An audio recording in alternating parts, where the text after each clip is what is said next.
Welcome, Cowboy fans and Cowboy haters alike. I'm the G, and I'm the host of Let's Talk Cowboys, where we talk facts. Let's talk facts. I told y'all. I keep telling y'all, and I've been saying this for at least a month to a month and a half. I'm not believing Jerry Jones. I'm not believing that Jerry Jones is letting go of Mike McCarthy until I see Mike McCarthy clean out his office and puts all of his stuff in the car and have a press conference saying he's no longer the coach of the Dallas Cowboys. I'm not believing it. I told y'all, and I've been telling y'all, prepare yourselves. Jerry Jones,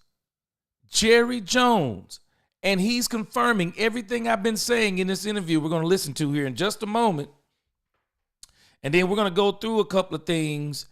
That I didn't get a chance to mention yesterday.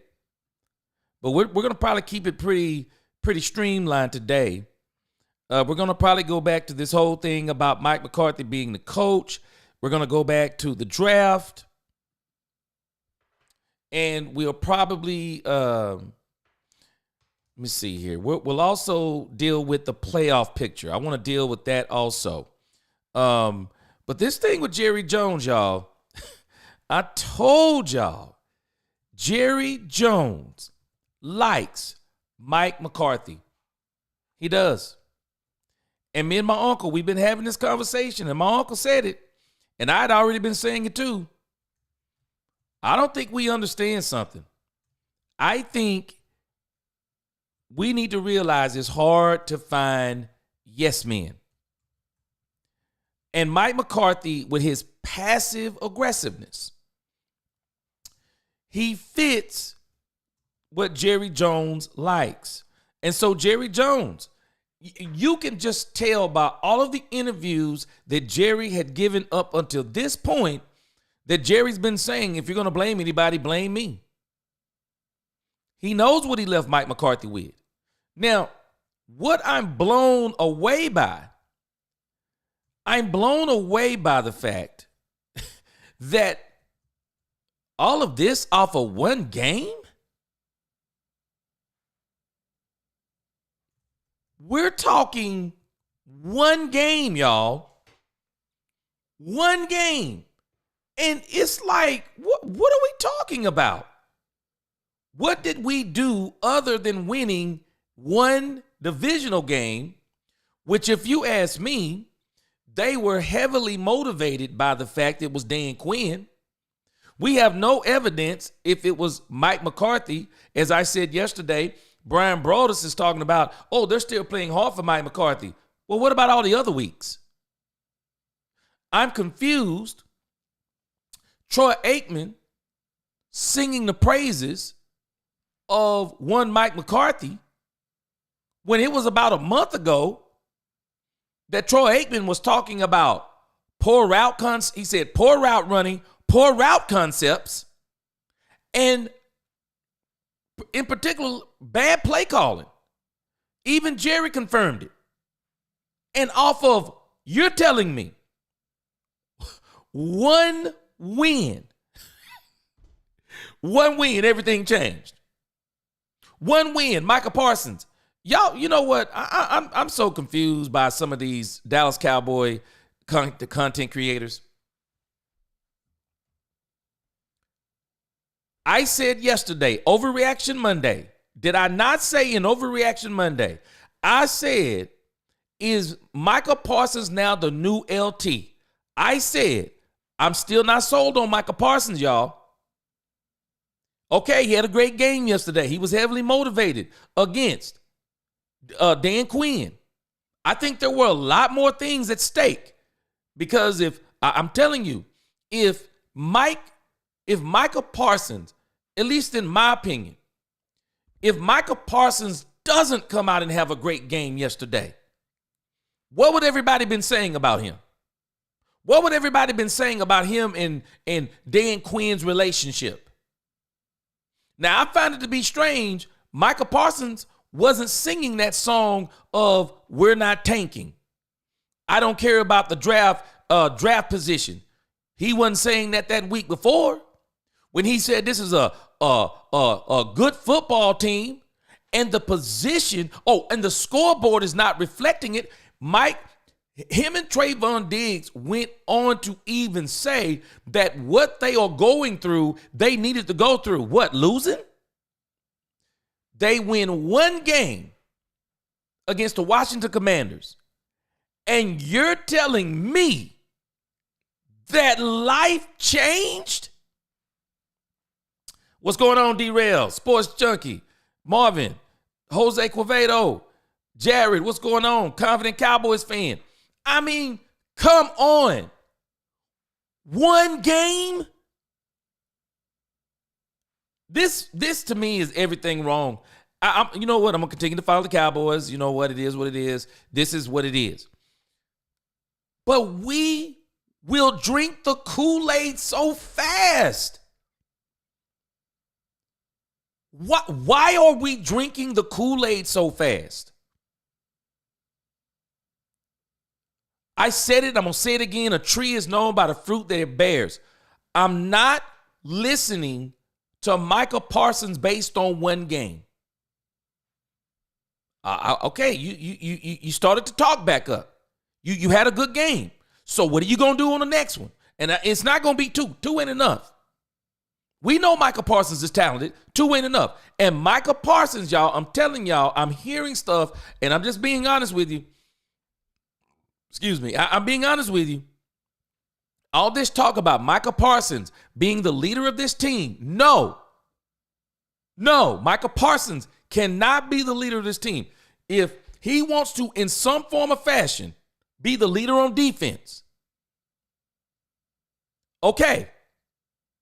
But you're going to have to be a lot more consistent. The leader on this team is Dak Prescott. This is one of the reasons why I'm telling y'all Dak did not want to have that surgery, but he was forced to have it.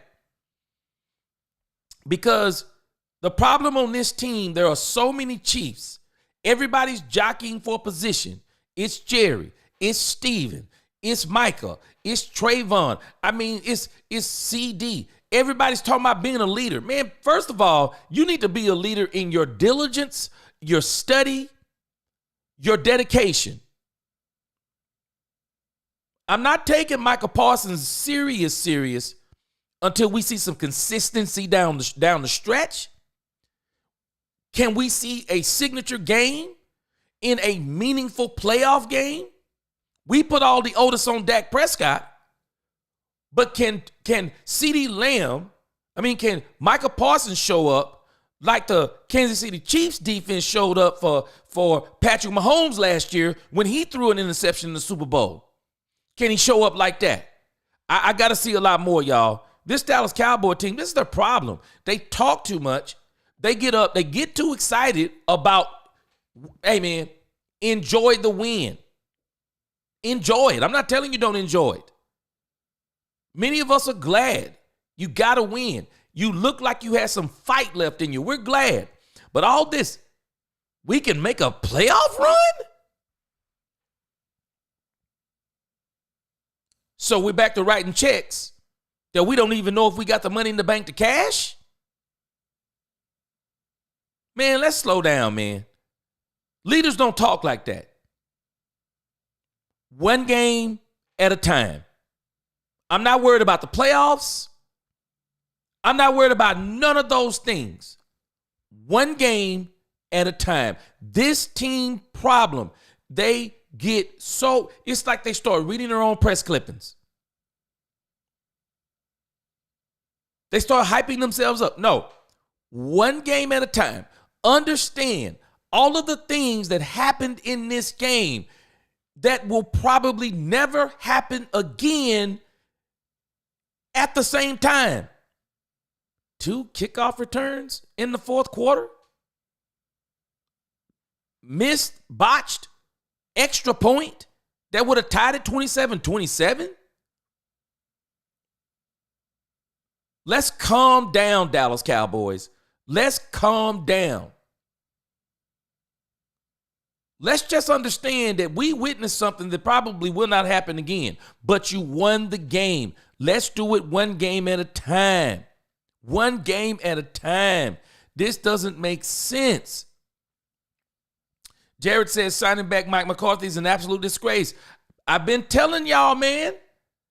I've been telling y'all, Jose, Jerry better not re-sign Mike. Did not tell y'all to prepare yourselves?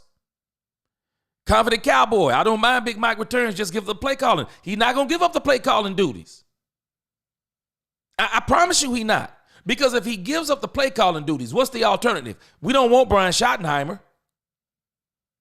I said it before. I don't mind him coming back. If you tell me I'm bringing in Ben Johnson and Ben Johnson has sole control of the offense. What's going on, Brother Rod? I'm doing good, man. Kevin McCarthy. I got here late. McCarthy, you're not kidding the Mike McCarthy. Kevin, you're not kidding the Mike, are you? Derek Posey. Give up play calling duties and bring an innovative offense with spread in here or re-sign Mike, of the re-sign of Mike. So if you're going to tell me you're going to bring in Ben Johnson, I might could go for it. But I don't believe that's going to be the case. Now, he hasn't re-signed him, but we're going to play the video here in a moment. And what we'll do is we'll probably listen to all of it. We'll listen to a lot of it and hear what he's saying about a lot of things because, man, he been saying some crazy things on this radio interview, and I find it to be strange. He wasn't saying all this stuff before.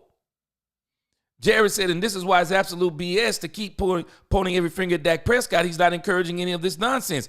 And Jerry Jones is. Jerry Jones is. Appreciate that super sticker, Brother Rod, 99 cents. 100% underlined twice. Man, I'm telling us this is crazy. What's going on, Mike Hutcho? Jerry says people make excuses for Micah Parsons all the time, but bury Dak 6 feet under. I'm so sick of it. And Micah Parsons, he's his own worst enemy. He's always running his mouth. Now he writing checks again. Micah Parsons, y'all, I'm telling y'all, he wants to be the leader of this team. No, Michael, you can't be the leader of this team. You can't. Now, if you want to be the leader on defense, do what you got to do. But I'm telling you, I don't even know at this point if you're even the leader on defense. Because the Marion Overshown by his play is showing us something. You know what, Ultra Cowboy? I think they like Mike. I'm not sure if they're in love with Mike's coaching. Appreciate you for that $1 super chat, Mike Huncho. I'm telling us, I'm not understanding why we are on one game. We're on one game. And we're already talking playoffs. Playoffs? Victor Maldonado, appreciate you, man. You know, people don't understand there's only one Super Bowl winner. And I was actually laughing, and I'm gonna do a video on this in the future. But I'm not gonna get off on this whole thing with Ultra Cowboy. I don't understand the folk who come on these Cowboys channels and hate on Dak. But Stephen A. Smith and Shannon Sharpe said something to me that is utterly ridiculous. So we're basically saying that Lamar Jackson, who no one will argue that Dak Prescott is better than, I might say, I'll argue he's a better quarterback, but when we're talking about talent, Lamar Jackson is probably more talented than probably every quarterback in the league with the exception of Josh Allen and Patrick Mahomes. He has the same playoff record as Dak Prescott. Stephen A. Smith and Shannon Sharpe said that if Lamar Jackson chokes in the playoffs again, it will not be held against him and it will not define his career. So you got to tell me how a unanimous MVP, two-time MVP, all-pro quarterback making the money he's making, because we make these same things about Dak, how does he have more an excuse of not winning playoff games than Dak Prescott? He should be getting more smoke than Dak Prescott because he's more talented. He has better coaching, better teams, better everything around him. He got Derrick Henry now. And you telling me we're going to give him an out? What's going to be the out? What will be the out? He got wide receivers. He got a tight end. He got a line. He got an all-pro running back. What will be the excuse? His defense is top-notch. What will be Lamar Jackson's excuse? What will it be? But we're going to hold Dak Prescott's feet to the fire, and we got an owner who knows full well, come on, man, there is no reason. I mean, I don't know. Maybe he sees there's a reason. But you're telling me one game is changing your whole mindset? And I don't think it changed his mindset. I think that Jerry has been looking for the game that was going to justify him saying and doing what he was always going to do. I'm telling y'all, Jerry Jones is looking for the reason to re-sign Mike McCarthy. So let's tune in. Let's tune in to 105.3 The Fan and listen to Jerry Jones give us a plethora of crazy things that has come off of this win against the Washington Commanders. Now, if we had beat the Detroit, if this was week 12 last week and we beat the Detroit Lions, maybe I would be like, wow, they're a juggernaut and we beat them. Well, maybe there is something to this. But let's listen to Jerry Jones, because this is insane to me on one win. Good morning, Jerry. How are you? Hey, guys. I'm doing great this morning, and really excited about these coming next few days. I tell you, we not only have this huge game coming up, but the game itself is one of the highlights of everything. You know, when we go before as many as 70 or 80 million people at times over the last I think it's almost 30 years that we've been doing this with the Salvation Army. They know that when we make that presentation out there with that red kettle, we are a part of 4.5 million volunteers in this country. Salvation Army gives us credit for incrementally raising over $3 billion since 1997 because of the visibility of that game. And so we served 166 million meals, Salvation Army did, and those dollars in that red kettle are the reason that they can financially support that. So this is a big day. Lainey Wilson's out there with be our big halftime entertainment. She is absolutely one of the most talented people I've ever been around, and we're sure excited about that. So I want to get that said because sometimes we get to talking about other things, and I miss probably as important a thing as the Cowboys have ever done. Yeah, it's a great event. It's a great tradition. I wonder, has the league ever tried to get you and Detroit to spread the wealth and get out of the game on a yearly basis? Well, that game was an orphan for years, and nobody wanted it because it was hard to get people to come back in the day because they wanted to stay at home on their Thanksgiving Day, which we all understand. But the Cowboys took it on. Tex Schramm, give him his credit, he took it on.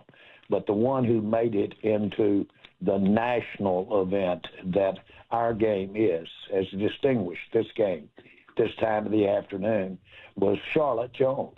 And Charlotte got Dick Ebersol to promise not to cut away at halftime. Dick Ebersol said, if you'll put a Super Bowl-type performance out there, we will keep it right on that, and in that way celebrate and emphasize what the Salvation Army has done and is doing and can do. So, yes, they've talked about after it had had several years there with this Thanksgiving Day celebration we have. Someone brought it up, and I think it got 4 or 5 votes because of the job we do and the visibility that we have. So anyway, it's to not be tried about it. It is a significant thing for everyone concerned. We have a lot of reasons to sometimes be critical of professional sport, or be critical of the financial aspects of it, or be critical of the people that write the checks or whatever. Nah. But at the end of the day, this is where professional On Sunday, are there any games you can think of during your time with the Cowboys that had as wild and unpredictable a finish as the one you got on Sunday? Ever since Kimora was a little girl, she had her sights set on the sky. What I'm going to do is I'm going to skip to the next question on this one here. We can't imagine. And as a matter of fact, the timing of it, you didn't have time. Absolutely. Jerry Jones here on The Fan. Jerry, what is specifically clicking with the defense? Or is it Mike's familiarity? Is it the guys' understanding? Is it a combination? Is it them getting used to his personality? Why is the defense clicking so much more now? I put personalities, I put things like that way on the back burner. Those are things that you start hearing be winning the game. Jerry, I want to highlight Turpin for a second. Just talk about that play, that touchdown. Talk about what you're feeling, that ball's in the air, and what he has brought to you guys on special teams specifically. Yeah. I want y'all to understand something. I did a video this morning. I released this morning, and it's doing pretty good right now, and I want you to go and check it out. But the Cavonte Turpin, the Cowboys have a Cavonte Turpin problem. They're cheap. Cavonte Turpin is a restricted free agent next season. I guarantee y'all that there's a team that's going to offer Cavonte Turpin probably somewhere around the $5 to $7 million a year range for 3 years with the speed, the versatility that he has. I mean, we better enjoy Cavonte Turpin, because I can tell you right now, Cavonte Turpin going to be out of here. But let me skip to the next question. Gary, y'all had Dan Quinn here over the last few years. Obviously, he takes the job in Washington. Has done good, done really well up there. When you play a former coach, do you relish beating them? Do you take a little bit of added energy into the game, or is it more bittersweet? No, I think it's I'm all for Dan. I really personally like him, and enjoyed the time that he was here in Dallas. He really deserves any success that comes his way. So the respect we have for Dan. Jerry Jones joined us here, 105.3 The Fan. What's been the biggest difference, home versus road? You guys are 4-2 on the road. You can't buy a home win. What has it been about the road this year? Plan on tanking. If the higher-ups are looking for a draft pick, I hope that's ruined, because we got a lot of football left to play. What's your reaction when you hear Micah say something like that? Love it. Just absolutely love it. And Micah gets criticized for some of the things that he says. But the way that was articulated is strong. And it was just a succinct statement. And it's the way that it is. We have a young team out there on that field, very young. And we've got some inexperience out there now because of the numbers of injuries that we're dealing with. That'll be better this weekend. I mean, that'll be better Thursday. It'll sure be better 10 days, 12 days from now. Now, that group of young players we're going to be playing with for years to come, they need first downs. They need move the chain. They need touchdowns. They need success on that field, big tackles. So we need to be winning or trying to win, obviously, every down. Now, for those that don't understand tanking, it means that you get the higher that you, or the lower your record is, the higher that you get to draft. That has not come across anybody's mind in this organization. Now, somebody's going to take that and say, well, that's your problem. You got your head up here, you know what? Because you don't realize you need to be playing for a higher draft pick, Jones, and you'd do a little better in the draft. Well, I get it.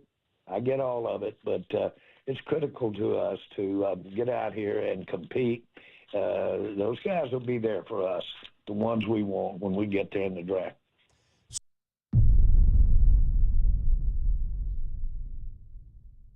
Now, you know what my problem is with all this? Y'all help me out. Where was this talk before this game?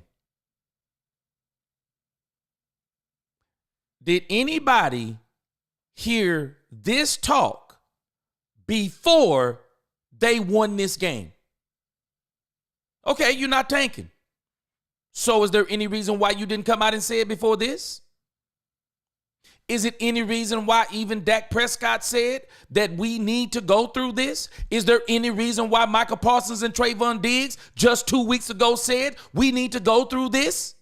Is there any reason? Has anybody heard anything that would indicate from Jerry Jones or anybody on this team that they are not tanking? Anybody heard it? Why do we hear it after this win? Why are we hearing it now? You were not saying it before? He was not saying that before, was he, y'all? We didn't hear a word from anybody on this team saying we're not giving up, we're not tanking. Nobody. Nobody. You know why they're saying this now? They're saying this now because people had figured them out. That's why they're saying it now. Now they got to win. They're saying we're not tanking. They're saying it. That's why they're saying it. And I think that was another part of their motivation for winning that game, because it was starting to get around. They were tanking. Mike Fisher been saying it. I've been saying it. Other people have been saying it, and that's all people were talking about. And all of a sudden, you get one win. Now we get this talk. Why were we not getting this talk when you were losing? Why were we not getting this talk? It is absolute full snake oil salesman, vacuum salesman, Jerry Jones to its fullest. That's all it is. I'm hearing that Diggs, from what my understanding is, Diggs has a growing injury. Now, I could be wrong, but I heard last week that, Daniel Lim, what's going on? I heard Trayvon Diggs may be out 1 to 3 weeks. And I also heard that all of a sudden, for whatever reason, Cooper Rush is on the injury report with a knee injury. Cooper Rush is on the injury report. I'm pretty sure he's going to play, but when you hear knee injury, that raises my eyebrows. That raises my eyebrows, so we'll see. Michael H., what's going on? Jerry talked like he created the Dallas Cowboys brand in pre-1989. Never happened. You better believe it. I mean, this stuff is crazy with Jerry. It's absolutely crazy. Common sense tells you the higher draft order is way more valuable than pride if they are in an obvious rebuild. Now, Micah Parsons did a 180. Micah Parsons went from, you don't get this opportunity a lot of times. Trayvon Diggs said, it's good, we're going through it, it hurts. What are you talking about? What are we going through? A rebuild? Growing pains? What are we going through, y'all? What are we going through? This team is good, but the score is not reflecting it. I didn't hear none of this talk from Jerry Jones. All of a sudden,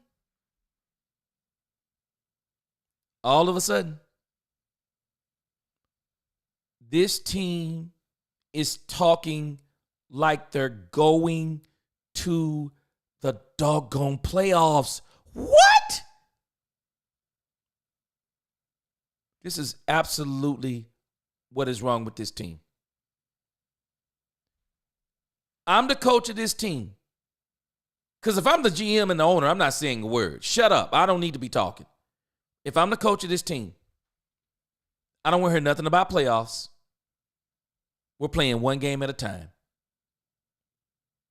If Dak Prescott was at that podium and they were asking him questions, he wouldn't be doing all this dumb stuff that Michael Parsons, we could make a playoff. No, we can't make a playoff run, Michael Parsons, until we beat the Giants, until we beat the Bengals, until we beat the Panthers, until we beat the Bucks, until we beat the Eagles, until we beat the Commanders. Stop talking like this.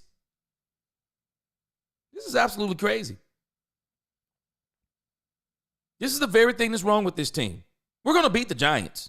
They're in full tank mode. They're not giving up that number 2 spot. They're not giving up that number 2 spot. And as a matter of fact, they're going for that number 1. Well, like I said, Jared, Stephen A. Smith already said, he's already set it up. Him and Shannon already set it up that if Lamar Jackson fails, who is way more talented than Dak, many would argue, way better team. You can't argue. You can tell me what kind of teams that Dak has had, but Lamar Jackson's had way better teams, way better coaching. If he loses, they're saying it's not going to be a scar on his resume. Okay. Wow.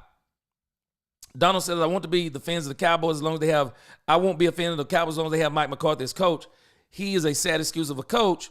He won't win any more games this year. If he does, when he sucks this said, yeah. And he's going to win. They're going to beat the Giants. And they're going to go even crazier. And that's going to be even crazier when they beat the Giants. Because, Andre, they're going to be, we on a playoff run. Can we just play one more game at a time? Daniel M., you're probably going to get it. But don't be surprised. Do not be surprised if the New York Football Giants give the Dallas Cowboys everything they can handle. What's going on, Bubby? What's going on, Bump T5X? East Texas repping, you better believe it. Straight out of the 903 for me. I'm telling us, this is everything wrong with this team. Too much talking. One more game, just one game at a time. Turpin, a dog. I hope he gets that bag and extension used to. I hope we give him the bag. And if I'm Jerry Jones, I'm not waiting on Turpin. Turpin and his agent would have been in my office today. Turpin, Brandon Aubrey, in my office today. Already signed. I'm not waiting until the leaves fall and see what they're going to get out there in free agency. We do this way too much because I'm telling y'all, there is a team that's probably saying, we'll give him the bag. We'll give them the bag. Hey, Donald Moore, I'm with you. I hope. But boy, he doing way too much talking. Way too much talking. Lamar Jackson and Hurts have absolutely no excuse to not be in their respective conference championship games. And I'm going to tell you, Dak Prescott has not had the teams that Jalen Hurts has had. You want to talk about super teams? There is a reason why Jalen Hurts has been to a Super Bowl. Howie Rosen has put great teams around him. He went to the Super Bowl, played well, had one mistake, and you just don't give away points in the Super Bowl. It's hard when you give up. It's hard when you give up points in the Super Bowl. But other than that mistake, it was a very great game. But it comes back to get you. Michael said if they win most of their remaining games, this rebuild would have been unnecessary. They will get the same mediocre average draft order they have always gotten before. I'm with you, Mike. Especially with the way other teams are losing. You're going to find yourself in the same spot. And so it's funny to me. It's funny to me how they're talking now. This is true, G. Division games are extremely tough, but Dallas has owned the Giants for a long time. Yep. And I think the Giants, they're gonna let them win the game. I just think they're gonna give them. I think they're gonna find a way to lose the game. I'm sorry, but the Giants aren't us. They're not dumb. They're looking to really load up in this draft, and they're gonna find a way to lose. Yeah, they're gonna find every excuse for Lamar Jackson. They'll blame everybody, but I like Lamar Jackson. But we just need to understand something. I mean, as great as he is, quote unquote, he has the same record as Dak Prescott. And then when we talk about Justin Herbert, Justin Herbert, to me, I'll never understand it. It needs to be studied.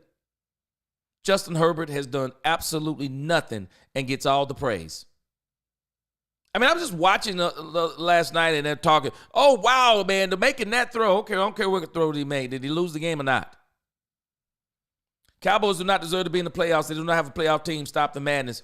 And this is where they are. Let's listen to some more of Jerry Jones because he's going to get to this thing on Mike McCarthy, I'm sure, here towards the end. So the GM, obviously the owner and the competitor in you wants to win. Does the GM in you never looks towards the draft during the season? No. An answer, but certainly not under these circumstances this season. We have some really, in my mind, we have an outstanding future ahead of us. We have, not to take anything away from the guys that are going to be playing the rest of the year, but we have one of the top quarterbacks that's played this game in my mind. And you build around that. We've got an offensive line that we all know how Dak has benefited from this offensive line during his career. Well, we are in the process of, if you will, kind of rebuilding that offensive line. We've got 2 rookies out there playing in the offensive line. And another second-year guy playing in the offensive line out there. That, as you see, is problematic for immediate success. But those areas right there give us such a promising future. And, of course, I like our skilled people that we've got for the future. We'll add to it. We'll add to it with further draft pick. Now, more than likely, we'll have to end up having somebody, I don't know if we'll have all 31 draft ahead of us, but we'll have a lot of teams draft ahead of us. But we need to have young players come in here at that draft level. We'll have them come in here, and we'll add to what we've got. But we're going to benefit from these players getting all this play time this year. Jerry.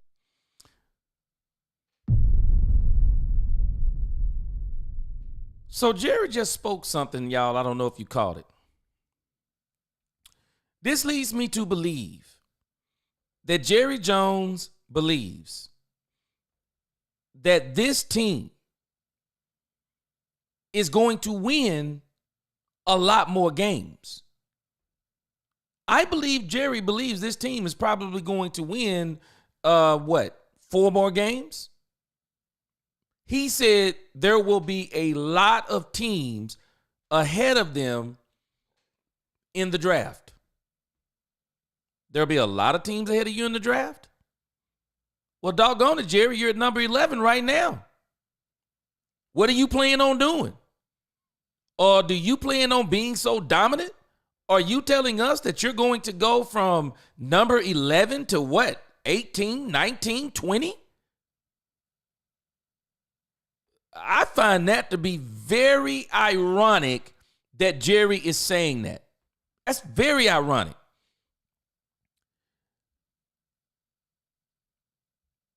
What's going on, Reginald Trudeau? That's why I say people like this give Jerry Jones all the ammunition he needs to continue to feed the fans his garbage, and they digest it like idiots. I mean, it's funny to me. I mean, I'm listening to Jerry, and I'm like, this is nothing but snake oil stuff.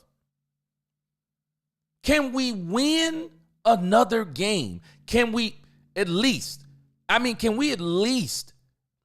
don't know. I know these games are winnable, but the things that people are wanting to happen, for example, people are saying that the Philadelphia Eagles might be resting. The Philadelphia Eagles are not going to be resting players in week 16, week 17. When they come to the Cowboys, they're not going to be resting players. If they have the division sewn up, I heard someone say, well, they may have the division sewn. The division sewn up? Are they not going for the number 1 seed? I mean, they're literally 1 game behind the Detroit Lions. So why would they not be going for the number 1 seed? If anything, I could see them, if they don't get the number 1 seed, resting the game after the Dallas Cowboys. But why would they rest? I mean, you could possibly get the number 1 seed, so why are you going to rest? But it's amazing to me that people think that all of these amazing things are going to happen. We got to just pump the brakes on this stuff and let's just play one game at a time. Michael says it should be about evaluating players and separating the wheat from the chaff, not trying to win the goal. That's my thought process right there. See what you got. Play all these young players. See what you got. And I guess if they win, they win. But evaluate players. And I'm sorry, when will you get to the point? My question is, when will you get to the point to where you are thinking about the draft? Tired Cowboys fan, what's going on? We're going to look at the playoff picture. I'm going to show y'all something about the playoff picture in a moment. So anybody who's watching and following me, they'll be in reality about the chances of the Cowboys making the playoffs. Because a lot of people, they win one game, man. People are not in reality about this. Now, play hard. Go out there and play hard. Let the young guys play. If they win, they win. But let's stop all this crazy talk about playoffs and stuff. Freddie said, why is everyone freaking out about what Jerry said about McCarthy? I'm not freaking out because, like I said, Freddie, you've been here. I've been saying it from the beginning. I don't believe I will not believe that McCarthy is leaving the Cowboys until I see him pack his office up and there's a press conference to say that he's leaving. But a lot of people were talking about it because a lot of people are up in arms. And I believe to a degree rightfully so, because the way this season has went. But an argument could be made, the two worst seasons that Mike McCarthy has had is the seasons that Dak Prescott got hurt. Because I believe that if Dak Prescott was healthy, I think they finished that Falcon game and win it. I think they, I think they beat the Eagles in Dallas. And I think they beat the Commanders like a drum, even worse. And they would probably win all of these games down the stretch with maybe the exception of one. They might would have split with the Eagles. So this was the part of the schedule the Cowboys were looking at and saying that we would probably still make it to the playoffs and probably be 11-6 or 11-6 or 10-7 at the worst is what they were thinking. And at the greater end, maybe even get 12-5 again. But now, because Dak Prescott is hurt, the season has been kind of going down. But now they beat now that they beat the Commanders, it's like everybody's going nuts. I believe Jerry when he said it. Believe he can have it both ways. That is the ego talking. Yeah, I do too. Yeah, what's going on, Freddie? Jerry Jones is full of it. He's too OBGM for the Cowboys. This is same old Jerry, though. Jerry has too much confidence in Cooper Rush. That's why he moves like that. Yeah, I do. I think so too. I think he's got a lot of confidence in Mike McCarthy. Cowboys at best will finish 9-8 or 10-7. And I don't think 10-7 is possible. I just don't think 10-7 is possible. I just don't. MG says Dallas sucks. I don't think it's yes, play calling is still an issue. But the issue is Dan Quinn got out there and did what Dan Quinn does. He couldn't stop the run. Yeah, I'm with you, True. Tired of Cowboys. I don't think it's possible. I think they're going to lose way more. I ain't going to say way more. Is on 6 left. I don't think they're going to lose only one more game. I think there's going to be 2 or 3 in there. They're probably going to get beat. But I do believe you can book it. The Giants is going to be a win. And when they beat the Giants, and they're probably going to beat them very soundly, everybody is going to be going crazy. Marvin Brown said, name the coach. Should the Cowboys should sign and name 3, and should Jerry Jones step down from GM? Well, the problem is, Marvin, you got to ask yourself who would want to coach the Cowboys right now, because I do think that Bill Belichick wants to coach here, but I also think that there are some discussions probably going on behind the scenes already of what Bill is going to command or demand if he comes to Dallas. I do. Mike says, I believe in competing always. I do too. Certain point in the game as head coach, no, I'm not putting my team in the best pot to win. That's just me. And I think this is one of the problems that the Cowboys have rather than just making and saying, hey, one game at a time, we're going to keep evaluating our players and keep getting better. Keep our nose to the grind. Say that and shut up. But when we start talking like Jerry, man, whole lot of more football to go. Playoffs, we can make a playoff run, Micah Parsons. This is the stuff that hurts this team. You're writing checks. You're writing checks that may not be able to be cashed. Daniel M., you said the next 3 games are winnable. Well, I think all of them are winnable, but we're going to talk here in just a moment. Let's just temper what we're saying because I don't think it's going to happen.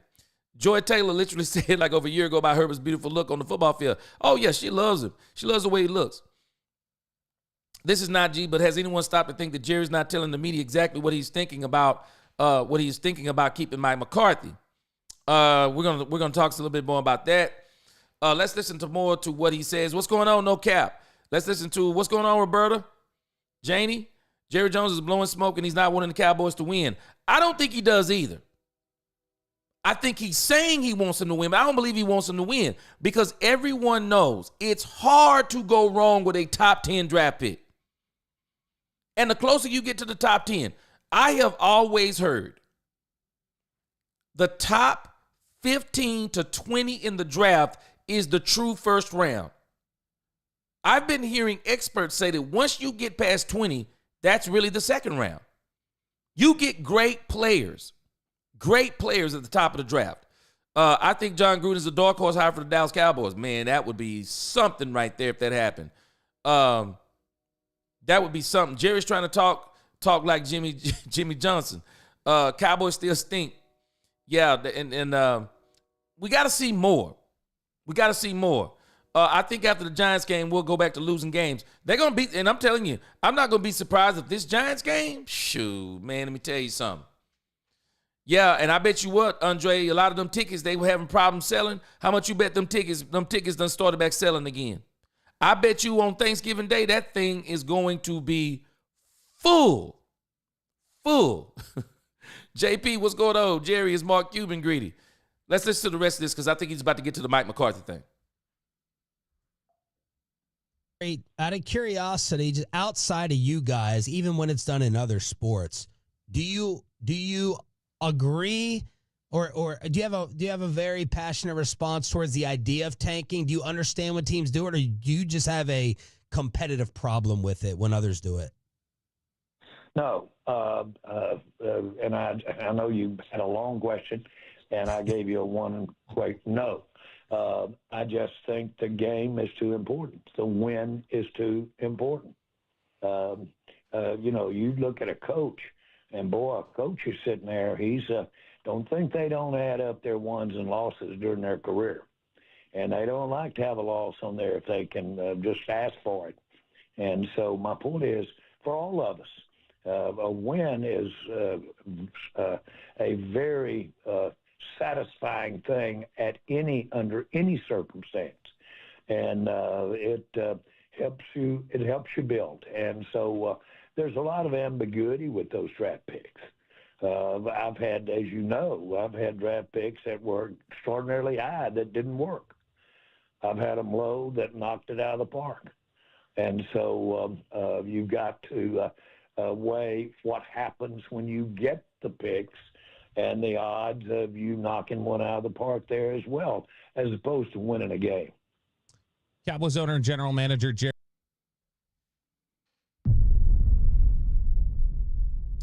Now, I'm disagreeing with Jerry on this. And I know Jerry is just saying what he needs to say so he doesn't sound, when people go into tank mode, no one wants to admit they're in tank mode. I mean, I understand what Jerry is doing. But when we're talking about the dirty underbelly of this thing, and he talks about there's ambiguity. I mean, we know what he's saying, that there's no guarantee that all those draft picks are going to turn out. I am going to disagree. I think the one position that you take the biggest chance on, and I don't know if other people agree with this, I think that the biggest bust in the first rounds are typically, when you're talking about the top 10, it's quarterbacks. Because a lot of times we are putting way too much on these quarterbacks. And sometimes they're coming on bad teams. Sometimes the evaluation has been bad, whatever the case may be. But I'm going to tell you this. Jerry can say anything he wants to say. But those skill positions, rarely do you get those skill positions that they are literally bust in the first round. You don't get a lot of Jerry Judys. And I don't even know if Jerry Jeudy is a bust at this point. But you don't get a lot of bust on those skill positions. I promise y'all. Whoever Ashton Jeanty goes to, Ashton Jeanty is literally going to run his shoes off. Ashton Jeanty, when he hits an NFL team, he is going to make an impact. The top 3 ranked running backs, and there are actually a lot of good running backs. The top 10 running backs in this draft, they're going to be great. Ashton Jeanty, I think, is special. The Travis Hunters. I mean, when you get guys like that, the top 5 wide receivers in this draft, they're going to be great. The top 5 linebackers, the top 3 cornerbacks. I mean, when you're talking top 10 draft picks, Jerry, there's really not a lot of ambiguity, except at the quarterback position, depending upon how many people they've had around them playing. But when you're talking about guys who are just absolutely supremely talented, there's no ambiguity. There is no ambiguity. They're going to come in and they're going to wreck this league because they're that talented. I mean, gosh, Jerry, think about it. You got CeeDee Lamb.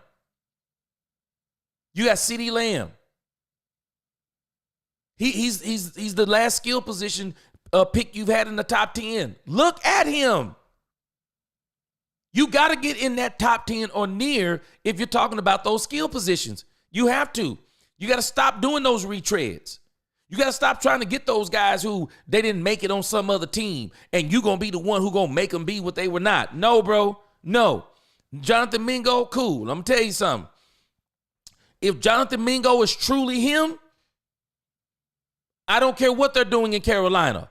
If Jonathan Mingo is truly him, he going to be him in Carolina, and there's nobody starting over him.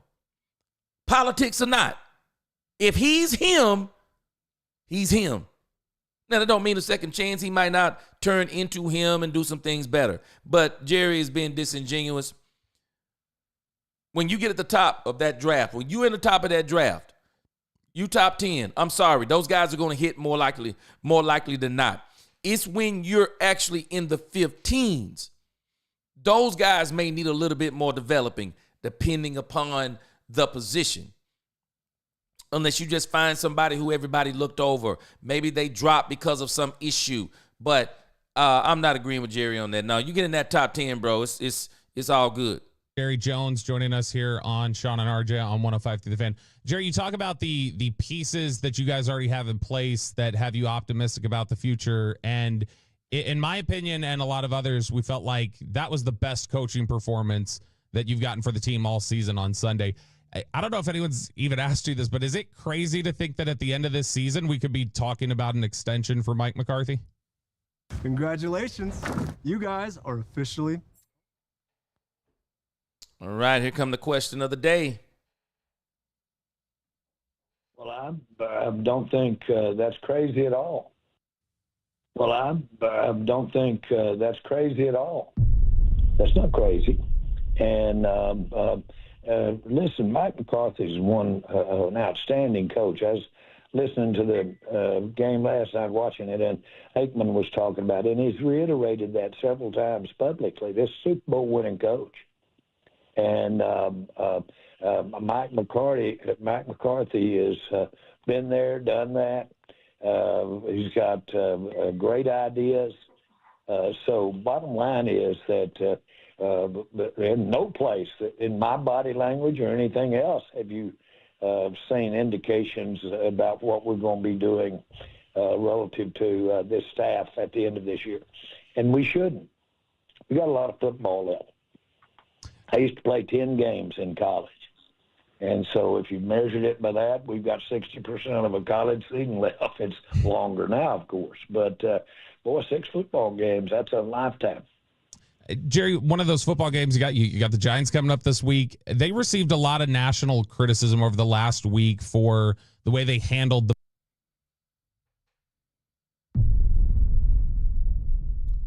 So tired. So CD wasn't top 10. Now he was first round though, I'm not mistaken, right? So Zeke was the last top 10. Okay. So where did he go? Like where did CeeDee Lamb go? Was he like in the mid? Okay, he was 17th. Okay. Now he was 17th. Now, you think about that 2020 draft, there were actually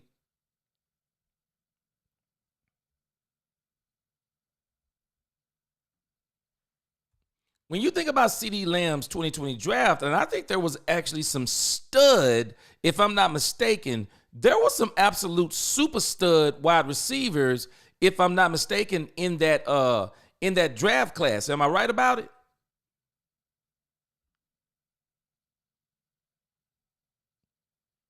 CeeDee Lamb's 2020 wide receiver draft class set record for most selections in first 2 rounds. And so, yeah, I'm thinking there was some absolute super studs in that draft, if I'm not mistaken.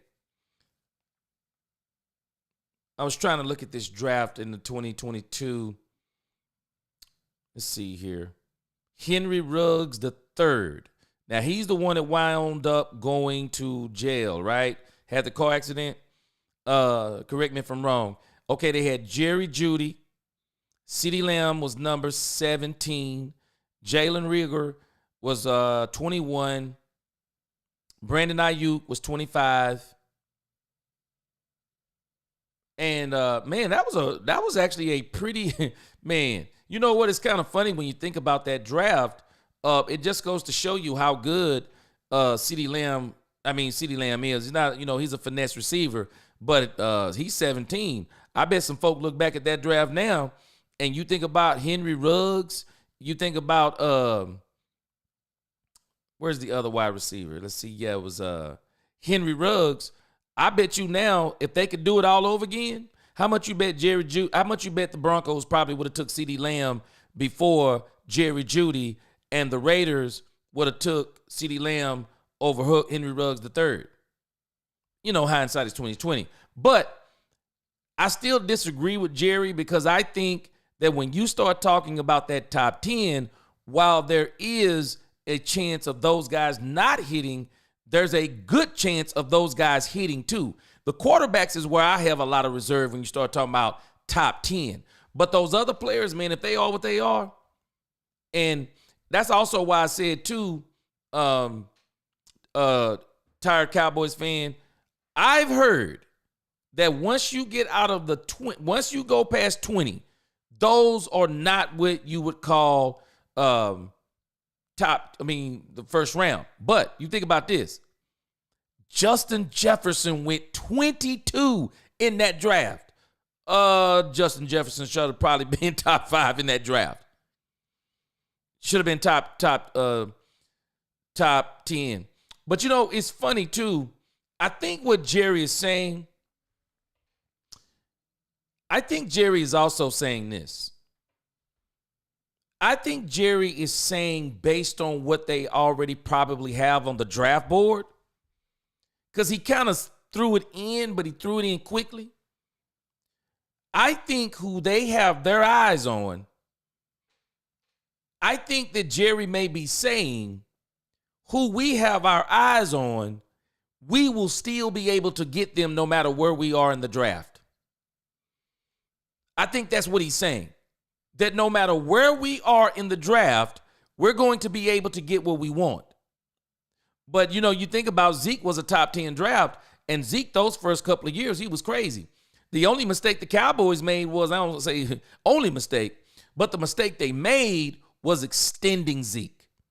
That was a mistake. Jose said, I need to see more Amigo on the field. I definitely want to see a lot of him on the field. I mean, you got a 4th round draft pick on this guy. You said you rated him as a 3rd. He needs to start playing. Michael H. said, wasn't Mike McCarthy's best coaching performance? Maybe the most recent dude was 12-3 for 3 years. I think he's talking about this season. I don't think it was his best coaching job of the season. I think the Pittsburgh game was the best coaching job of the season. this game the way they won it. I mean, even the Pittsburgh game, though, it was won with like crazy heroics.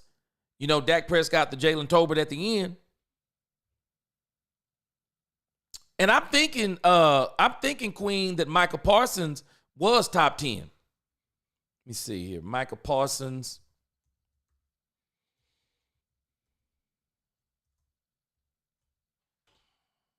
I thought he was 12th. So he was 12th. But you think about, they have been, these players that have been close to that top 10, these players have been successful. They have. And imagine if you could get inside of the top 10. If you could get inside of the top 10, yeah, Zeke, I think he was somewhere around number 4. If you could get into the top 10, come on. And they were excited when they got CD. I saw when he became available, and both Jerry and I believe Dak was jumping up and down. What's going on, Lord? Yeah, Michael was 12th. CD was 17th. Michael was 12th. Tyler Smith was 24th. And so I really want the Cowboys to get as close as they can. But like I said, I think that maybe, Justin Jefferson, man, isn't it crazy, man, that Justin Jefferson actually went after CD Lamb? Wow.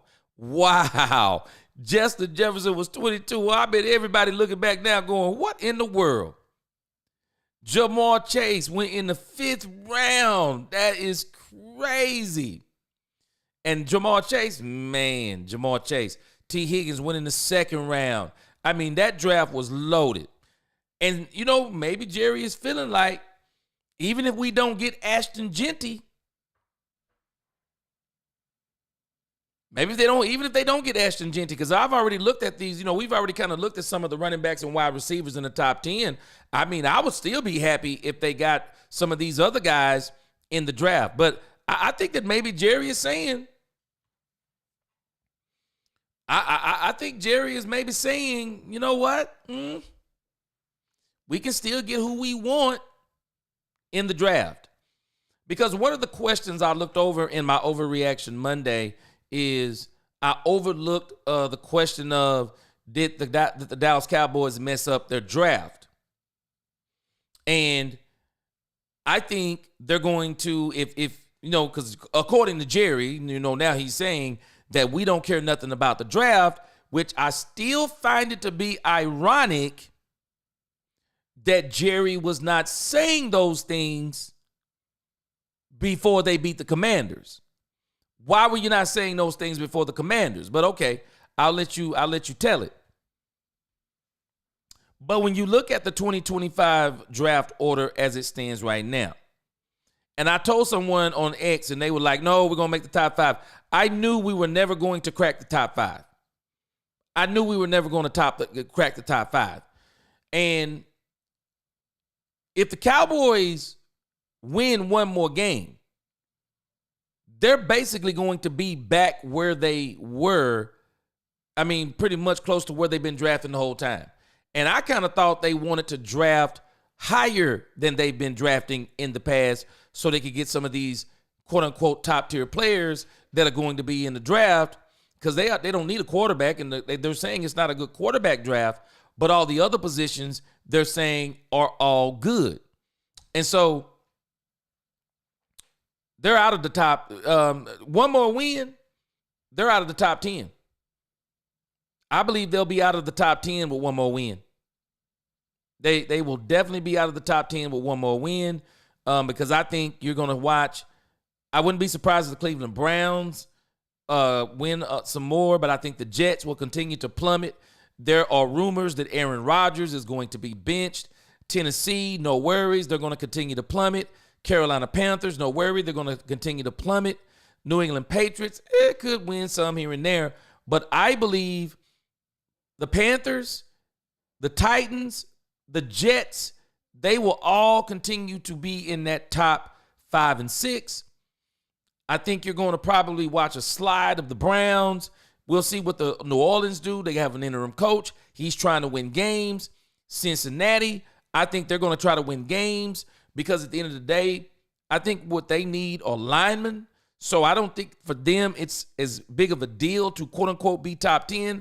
I think they're going to still be gunning for wins because I think that they're saying that the coach's job may be on the line. So he may be trying to turn it around. So, but if once you hit the 5-win mark, you're going to fall even further down. And so I just think the Cowboys right now, as it applies to the draft, winning that game against the Commanders, we'll see how it turns out, though, because, we'll see how it turns out. There is a lot of football to be played and a lot of games left that they could possibly lose. Now, I want to turn my attention to the playoff standings because it's funny to me that the Cowboys, people start talking about playoffs and it just burns me up when I start seeing fans who have been crying, content creators who have been crying about how bad the Cowboys are and this and that. And then you're telling me you're going to let one game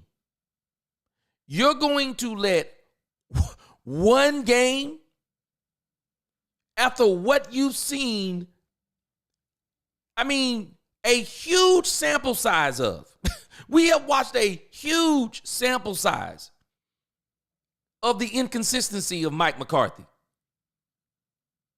And we're now saying after one win, that the Cowboys are in the playoffs or could possibly. We're saying that there's a scenario to where the Cowboys could possibly win out and go to the playoffs. Well, I'm going to tell y'all this.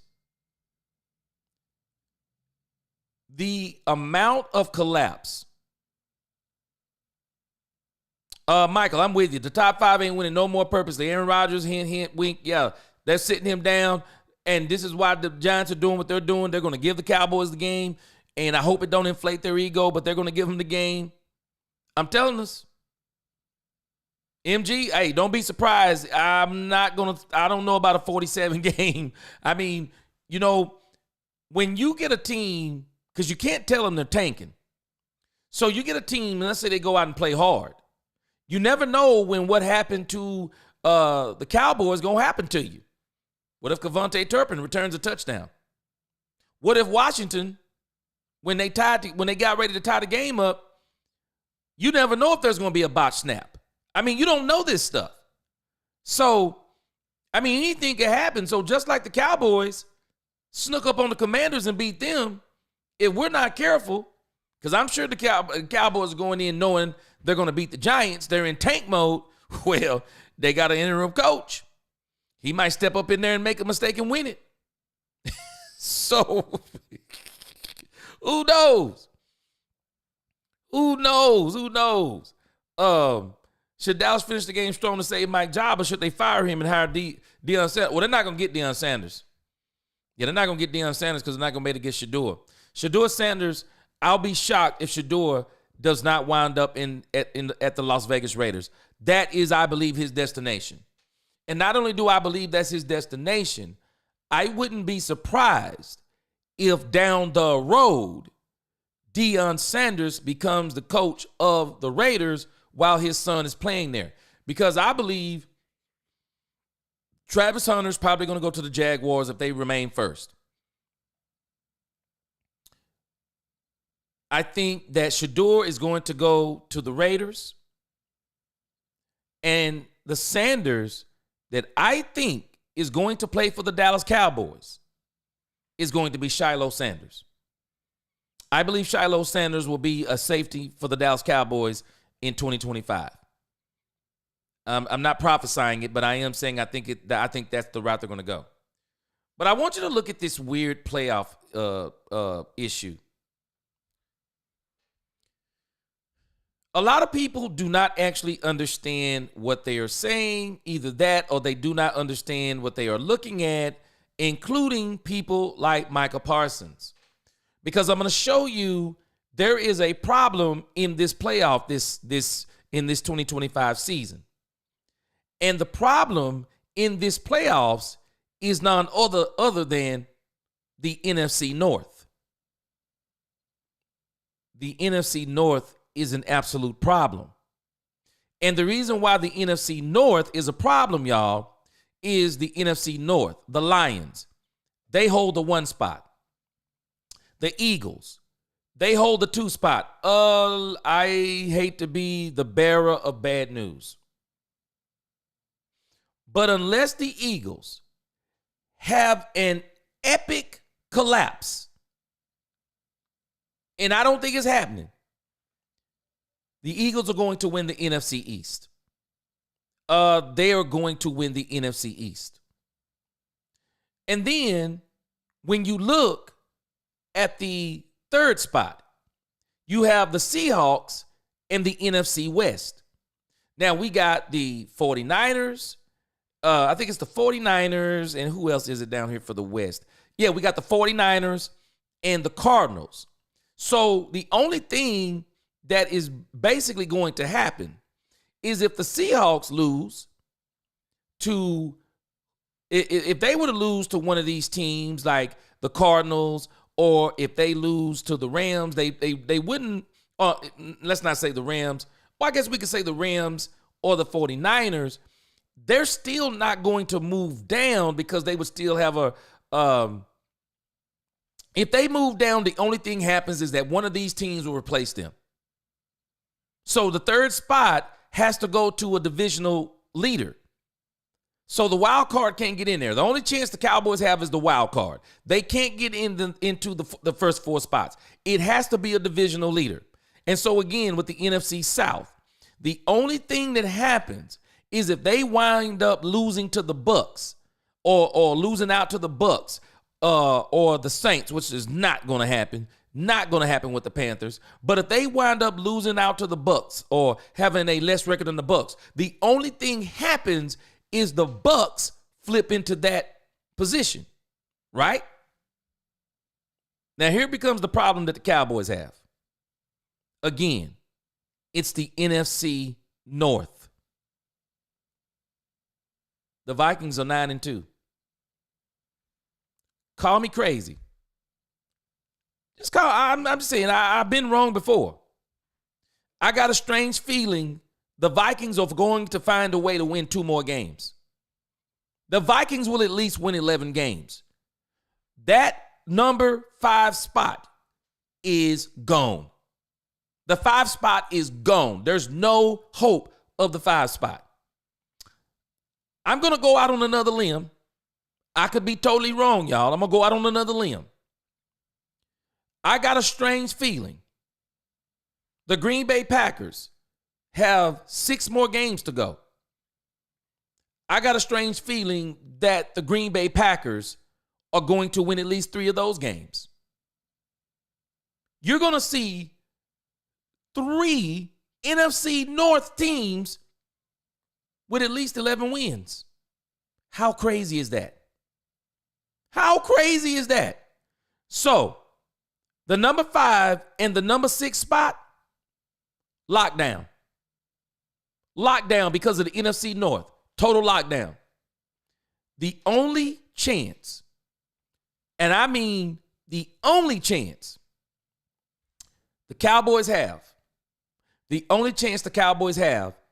is the number 7 seed. There's no other route. They have no other route to the playoffs.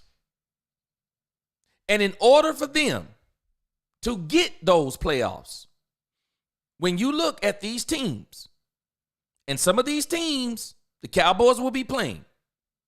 But when you look at these teams, the Cardinals, they have less losses than the Cowboys. The Bucks have 1 less loss than the Cowboys. We'll be playing the Bucks. And I'm telling y'all something, book it. The Bucks are better than they look. They are better than they look, but they've been playing some hard teams.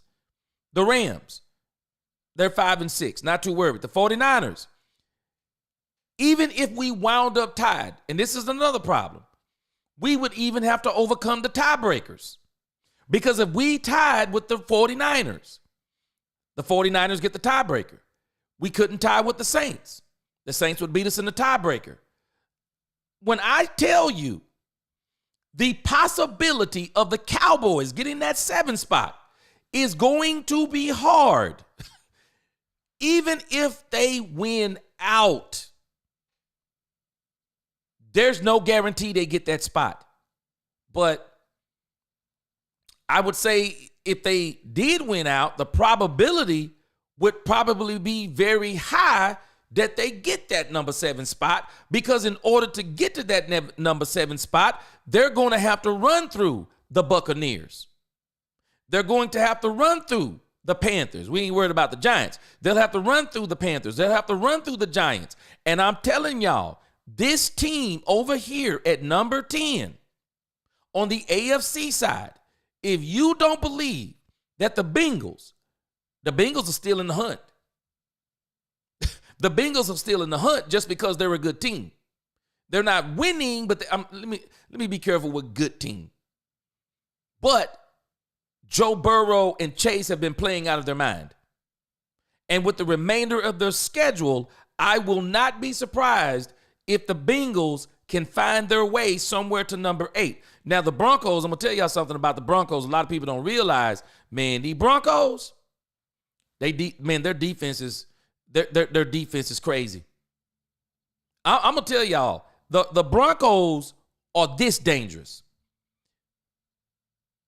I don't think any of these teams, including the Chiefs,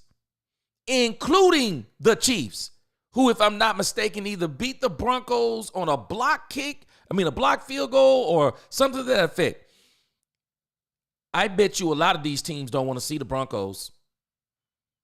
Their defense is that crazy, and their defense is good enough to hold down any of these teams. But I digress. I'm saying all of that to say we are going to be playing some teams down the stretch. We're not going to get the benefit. And this is where people are falling off the boat too. They do not understand. Let's see if I can pull this up again. I had it up here yesterday.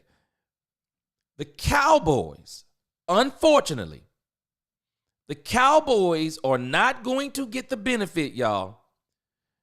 And this is not a secret for this is not a secret for those of us who are being realistic.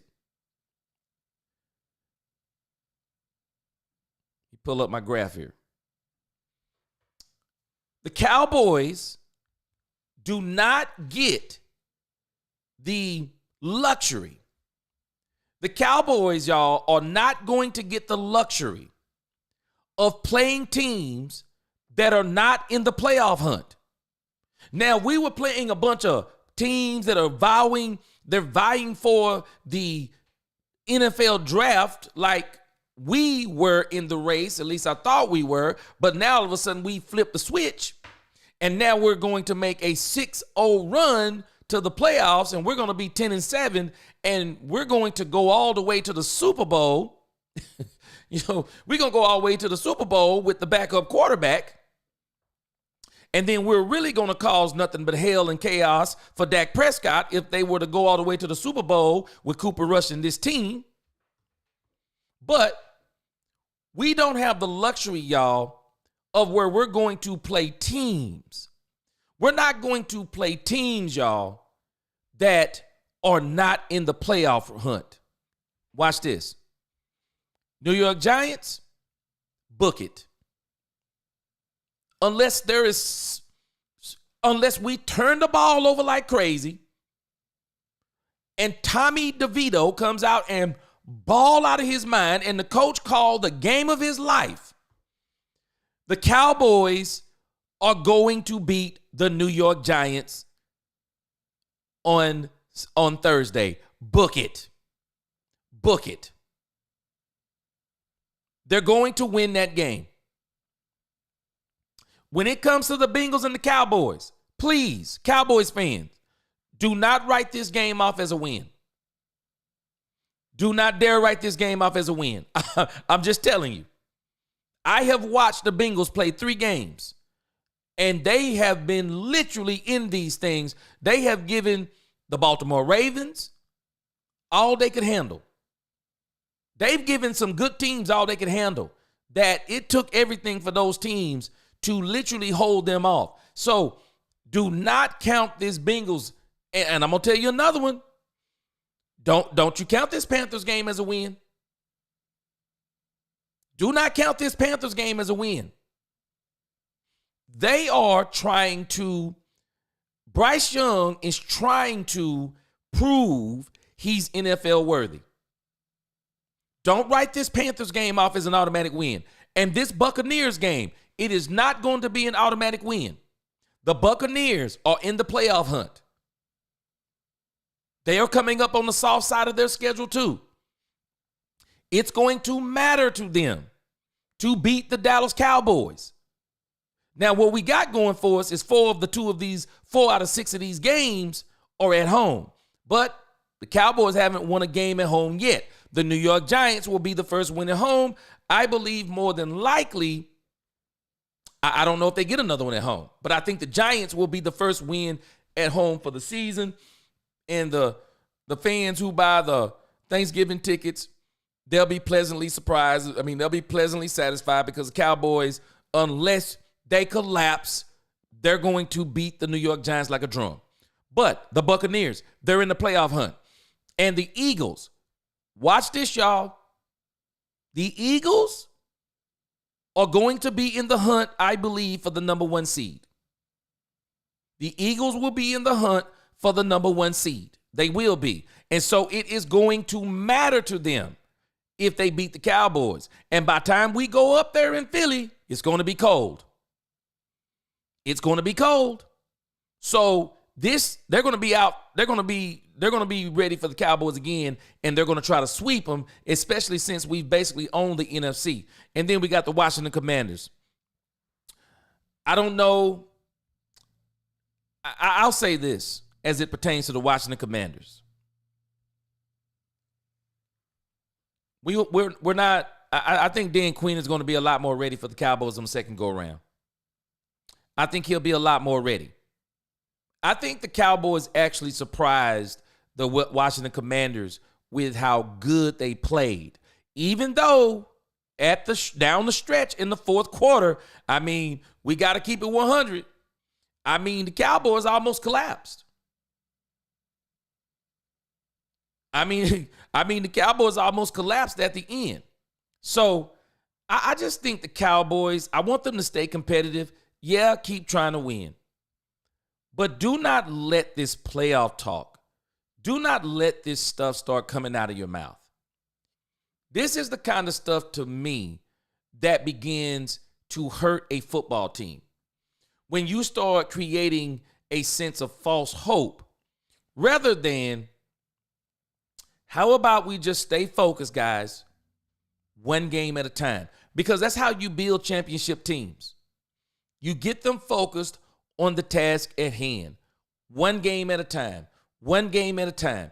And you let everyone else take care of the noise on the outside of the team.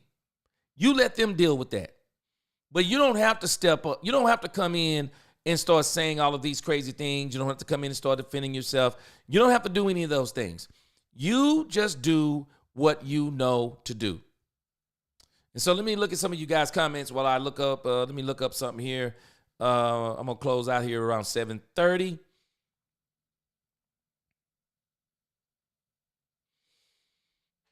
But I want to look at a couple of things, some of the headlines from Athlon Sports. Yeah. We got quite a few. we got quite a few things on the Athlon, some things that we can look at here. Let me go backwards there a little bit on some of the comments. And then I'm going to get to those things. I'm going to pick up about right here. Yeah, look at that list. The Cowboys not the only team in tank mode. Michael, there are some teams that are literally in full tank mode, and the New York Giants is one of them. That's why I say the Cowboys are not going to have a problem beating the Giants unless they have a total collapse. I mean, now the problem with organic tanking, is you don't get to tell the players you're tanking. And some of these guys, if they're playing for their job, I mean, we don't even realize it. Do y'all realize Kevontae Turpin? We hadn't even thought about this. Kevontae Turpin is in a contract year. No one's even talked about it. I wish I'd have put that in my video. But Kevontae Turpin is in a contract year.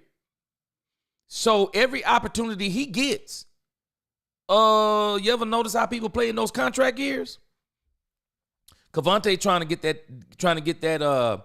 Kevontae Turpin is trying to get that generational wealth. He want that guaranteed $15, $20 million deal. And you want to talk about a kid like him, man, his story, I mean, that is going to be one of the greatest stories in the NFL this season or next season when Kevontae Turpin gets that deal. I mean, when you're talking about a kid who undersized, but he's got a lot of speed, he's undersized. I mean, he's 153 pounds, y'all. I'm thinking, 5'9", 153, you playing with grown men, huge, 6 feet and over. I mean, men who weigh 200 plus pounds, you 153, and you playing professional football, you done came up through the gutter, man. You came up through the USFL. Kevontae Turpin, man, his story is just fantastic. It is fantastic. And I pray it comes out on the end to where he gonna get paid. I hope he come out where he gonna get paid. Detroit was in tank mode every year for the last 10 years. Yep. And now look at what they've done. They built a team off of it. Andre says, I don't know, Cowboys. Cowboys be tripping, man. Yeah. MG, I'm tired of Dak getting paid $200. Well, you going, I don't know why you tired, bro, because it's going to keep happening. I don't understand what you're talking about, MG. You're going to have to just basically leave the NFL, man. What are you talking about? Do you not understand, bro, what is going on in the NFL? Have you not looked? I mean, have you not looked, bro? Let me help you out. Maybe I can help you with what I'm saying, because I don't understand what you're talking about. You're saying you're tired of quarterbacks making $200 million and winning 2 playoff games. Oh, okay. Well, I don't know what else to tell you. But what's your threshold for how many they win?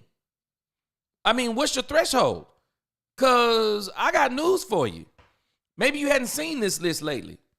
Maybe you hadn't seen this list. Josh Allen. Josh Allen is making $258 million. I mean, in the grand scheme of things, what has Josh Allen won? I mean, he's got a couple of more playoff wins. What has he won? So my question becomes to you and anybody else. Let's see. Hold on. So this is what we're saying. So we're saying that Josh Allen, we're satisfied if we're a Buffalo Bill fan. He making $200+ million. So we're saying we satisfied that he got more playoff wins than Dak Prescott. He got 5 playoff wins versus Dak Prescott's versus 2 playoff wins by Dak Prescott. So you're telling me you're satisfied with the fact. You're satisfied with the fact that he has 5 wins. He's got, 1 wild card win, 1 divisional win, 1 wild card win, 1 wild card win, 1 wild card win. Do we not realize something, that if these are his 5 playoff wins, does anybody see any AFC championship game wins in here? Anybody? Can I help us if I'm reading this right? Do we realize that Josh Allen is getting bounced out in the divisional round? So are we telling me that we would be satisfied if Dak Prescott was making $231 million and he had 5 playoff wins and he's only won how many? 1, 2, 3. He's only won 1, 2, 3, 4. So you telling me we would be happy if he was at least getting to the second round? That's where our happiness would lie. That he has won 4 wild card games, but he keeps getting bounced out in the divisional round, and he has one AFC championship. And if you think about Josh Allen, I mean, his last 3 years have been absolute disappointments. Look at this. 2022, divisional. 2023, wild card. 2023, divisional. 2024, wild card, divisional. So we're happy with that. That's what we're happy with. So we're happy with that. Why? Because it's Josh Allen? I don't understand some of the things that we're saying sometimes, because if you go down this list, do you know the only person on this list that you can truly say is worth this contract is Patrick Mahomes? Who else is worth it, y'all? Y'all help me out. Who else is worth it? I'll never understand the contradictory talk that people, they talk out of both sides of their mouth. So Deshaun Watson, who we going to? The Cleveland Browns? Okay, Kyler Murray. So what has he won? What team are you going to go to? Okay, so we got Jalen Hurts. Jalen Hurts is next. Jalen Hurts. This is how it goes. Jalen Hurts, $250 million man. So what is his playoff record? Now, we will say Jalen Hurts, we're going to give Jalen Hurts his credit. We ain't knocking him down at all. Jalen Hurts has been to a Super Bowl. He has been to a Super Bowl, right? But you want to see an amazing stat on Jalen Hurts? $250 million? You want to see an amazing stat? So where are we satisfied at? Jalen Hurts has had one run, 2023. He's got 2 playoff wins, 2022, 2023, 2024. I mean, he's got the divisional, he's got the championship, lost in the Super Bowl. So is that worth $250 million? I'm just saying this because we're saying this about Dak Prescott, but we won't say this about everyone else. We've already looked at Lamar Jackson.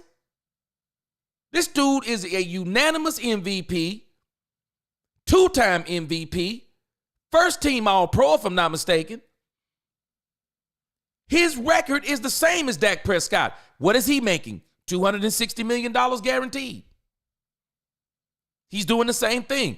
We don't even want to talk about Justin Herbert. So what has he done to deserve $262 million? What has he done? It's amazing we got a double standard for Dak Prescott, because if you're saying you're tired of him making $200 million and not winning, then you might as well stop watching football, because now you're going to tell me, other than watching Patrick Mahomes, who else can you be satisfied at watching, because none of the rest of them have won a Super Bowl. And most of them, their playoff records are atrocious. And we're saying, I don't even think we're realizing what we're saying sometimes. We're saying that we don't like Dak Prescott, he's overpaid, and we got these other quarterbacks, they're making the same amount or in the same realm of money as Dak Prescott, and they don't even have, they may have one more playoff win? And we're justifying one more playoff win. I mean, we got Justin Herbert. What has he won? What has Justin Herbert won, y'all? Y'all tell me. What has Justin Herbert won to justify the money that he's making? Now, I'm not hating on his money. I'm not pocket watching, because I just say, hey, you worth what people, hey, if they're going to pay you, pay you. But I'm just saying, we don't keep the same energy when it comes to Dak Prescott. We don't keep the same energy. Look at Justin Herbert. Let me see here. Let me see. Justin Herbert's playoff record. Let me see. Can I pull it up? But I'm telling us, when we start talking about these things and what we're mad about with Dak Prescott, I'm just kind of like, wow, we saying this stuff. I mean, we said this stuff about Dak Prescott, and then we get to these other quarterbacks, and we ain't got nothing but excuses. We'll make every excuse for Justin Herbert. Y'all tell me this. Y'all explain it to me. How did Justin Herbert get a $250 million deal based on this playoff record? How did he do it, y'all? I thought I'd made a mistake. I had to look at it again. How did Justin Herbert get a $250 million deal? How did he get it based on this playoff record? This man went to the AFC wildcard game in 2023 and lost. 2 coaches done lost their job behind Justin Herbert. So when is it his fault? When is it Justin Herbert's fault? Why are people not saying that Justin Herbert doesn't deserve a $262 million, $193 million guaranteed? Why are we not saying this stuff about Justin Herbert? We don't realize that when we start looking at the top of the leaderboard as it applies to quarterbacks getting paid, there are very few of them, and I mean very few of them, that have done more than Dak Prescott. And we're paying these guys, some of these guys, some will say, oh, well, they're younger than Dak Prescott. So you're paying them on potential. So you're paying them on what they might do, which is the very reason why you're paying Dak Prescott, because you have a larger body of work and you know what he looks like if you put the players around him. And so it is your job as a GM is that you have to make Dak Prescott worth his money. We're the only team I know, I hadn't heard nobody else say it. We're the only team I know that the GM says, if I'm going to pay my quarterback, he going to have to do more with less. He going to have to do more with less. That is one of the most sickening statements I've ever heard. It is a sickening statement to make. And it is true detriment for your team. It is a true detriment for your quarterback. And so when we start saying these things, what are we talking about? What have these other quarterbacks, other than Patrick Mahomes, what have they done? What have they done to deserve $200 million deals? What have they done? Nothing. They've done nothing. They've done absolutely nothing. If you're talking about what Dak has done, we talk about what Dak has done and what he hasn't done. Well, what have these other guys done? What have they done too? What have they done? And that's why I say we say this stuff, and I just don't think we know what we're saying sometimes. We're speaking out of anger, but Buddha, what's going on? Before Dak got here, they had 2 playoff wins. Exactly. We start talking about this, and but it's Dak is the exception. Dak is the exception. But everyone else, they get to make all their money, and they're making the money off of potential. Y'all tell me, what did Jordan Love do to deserve $255 million? What, beat the Dallas Cowboys in the playoffs? So you telling me that Jordan Love, you paid Jordan Love. Let's think about this, y'all. Jordan Love is making $255 million. So we're saying that Jordan Love beating the Dallas Cowboys and being 1-1 in the playoffs. So we're telling me that we believe that Jordan Love was worth $255 million. Now, I'm not hating on him. Get your money. I believe these players should get every penny they can get. But if Dak shouldn't be getting paid $231 million guaranteed, so why should Jordan Love when he only got to the divisional round? So beating the Dallas Cowboys, being a 1-year starter, you're telling me it warranted a $255 million deal. We're not being honest. We're not being honest.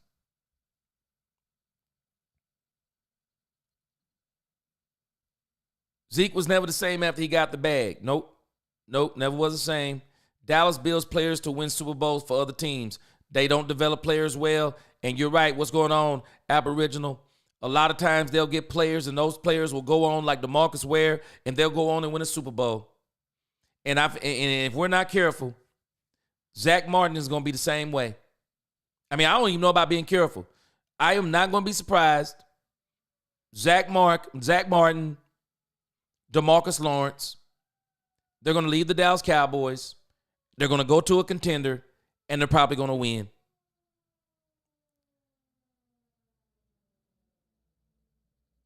I'm telling us. Running back don't usually go in the top 15. Genty probably is. What's going on? What's going on, Nisi? Again, Andre, okay, y'all having a discussion there. But I'm telling us, man, when we start saying some of these things that we're saying about Dak Prescott and then we move the needle when it's Dak Prescott, it doesn't make sense. And I am not leaving a franchise because of the quarterback. I mean, I was here during the Quincy Carter years. I'm not leaving the Cowboys because of a quarterback, because at the end of the day, I thought about a reality. As much as I like Dak Prescott, and I don't know, tomorrow's not promised, but if the Lord allows me to live to be 60 years of age, I will see this Dallas Cowboy team play without Dak Prescott. I will. And I'm not talking about a backup like Cooper Rush. I'm talking about there will be another quarterback in Dallas eventually, because things go on if the world don't end. Things go on.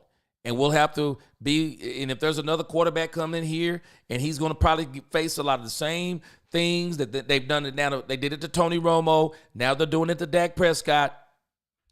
Not understanding. And Troy Aikman, to me, is the anomaly in this discussion, because we're comparing these guys to Troy Aikman, who in a non-salary cap era, when Jerry Jones had to win in order to do some of the things that he's doing in the NFL and have done in the NFL, Jerry used winning with the Dallas Cowboys to get them popular, to make them into a bargaining chip, in a sense, for some of his other business endeavors and other things that he's doing for the NFL. They had Jimmy Johnson. They had the Herschel Walker trade. They were surrounded with Troy Aikman was surrounded, and people don't want to admit it. Troy Aikman was literally surrounded with Hall of Fame players. And he was not the main reason they won games. Emmitt Smith and that offensive line was the driving force of those years when Troy Aikman played. And a lot of people don't get that. People actually act like that Troy Aikman dominated the NFL, y'all. And again, I'm going to show y'all the cold, hard facts about Troy Aikman. And the numbers don't lie. And I'm a huge Troy Aikman fan. But I'm going to tell you something. You can tell me all you want to. Troy Aikman was better than Tony Romo. You can tell me all you want to that Troy Aikman was better than Dak Prescott. And I'm going to show you, well, you're going to have to show me the facts, because I'm going to show you the facts. These are the facts, Jack. And you can like it, you can love it, you can leave it, you can like it. Troy Aikman, 1989. Jimmy Johnson comes to the Dallas Cowboys. 0-11, Troy Aikman. The Dallas Cowboys make the trade of the century, Herschel Walker.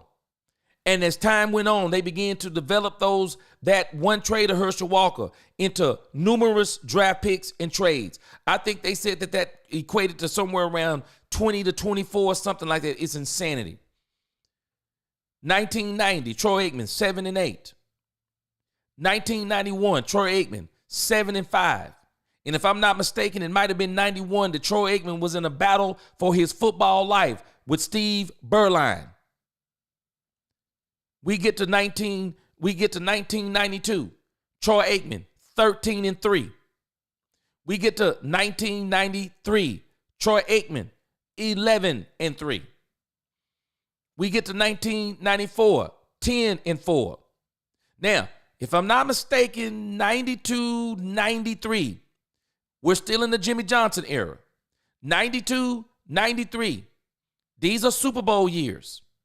They won 2 Super Bowls in 92, 93. Jerry Jones fires Jimmy Johnson at the end of 93. They go, Troy Aikman goes 10-4 in 94. Then we turn around in 1995. They're back in the bowl game, 12-4. They beat the Pittsburgh Steelers. Now I want you to watch this.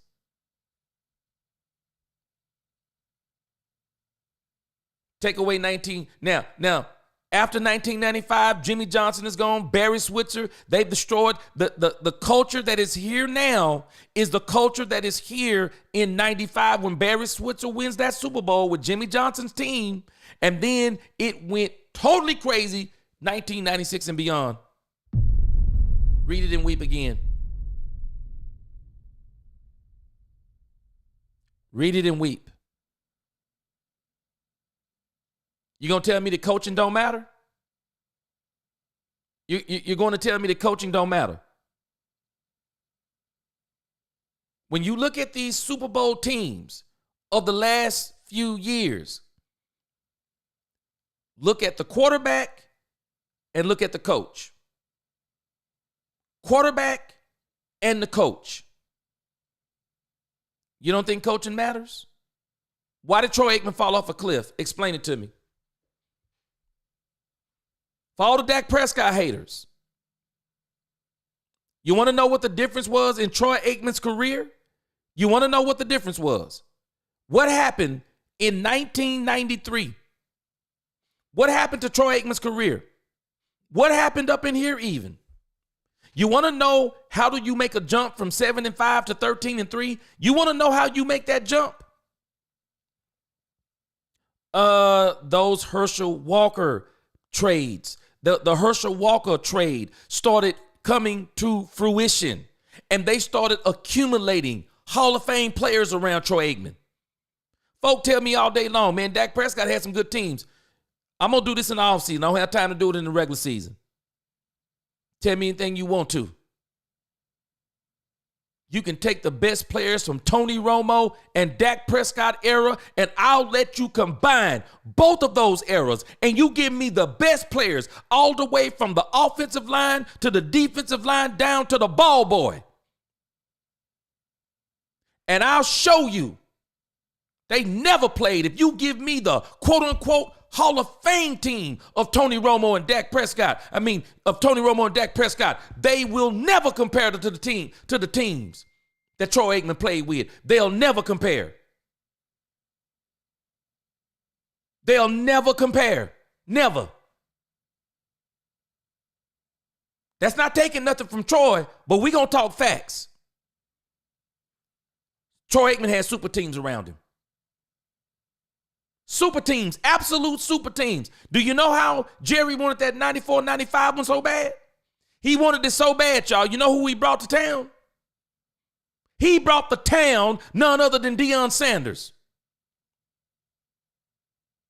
He wanted that Super Bowl bad.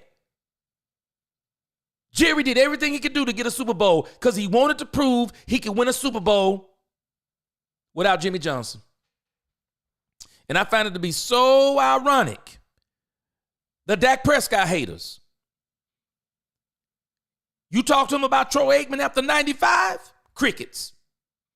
Where was Troy Aikman after 1995, y'all? Where was he? Where was the 3-time Super Bowl winning Troy Aikman after Jimmy Johnson? Where was he? Where was he? Now, who we going to blame it on? See, because now we gonna flip the script. It's Troy Aikman. We going to blame it on everybody else now, aren't we? It's absolutely insane. Mitch Roman, appreciate the super chat. Me, G, it's only because Dak is a Cowboy. And Dak is a lot better than most of the other quarterbacks. All of the fake Cowboy fans should just leave. I guess they're going to abandon the team until we get another quarterback, and it's not even guaranteed that the next quarterback going to be better than Dak. Dak fell into the Cowboys' lap. It's not guaranteed the next quarterback will be better than Dak. But I'm speaking straight up facts.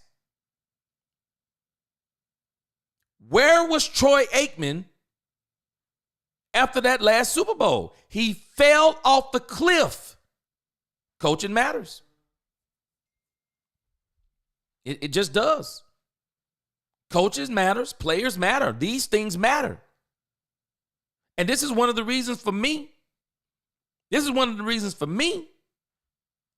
I don't care if Mike McCarthy went out.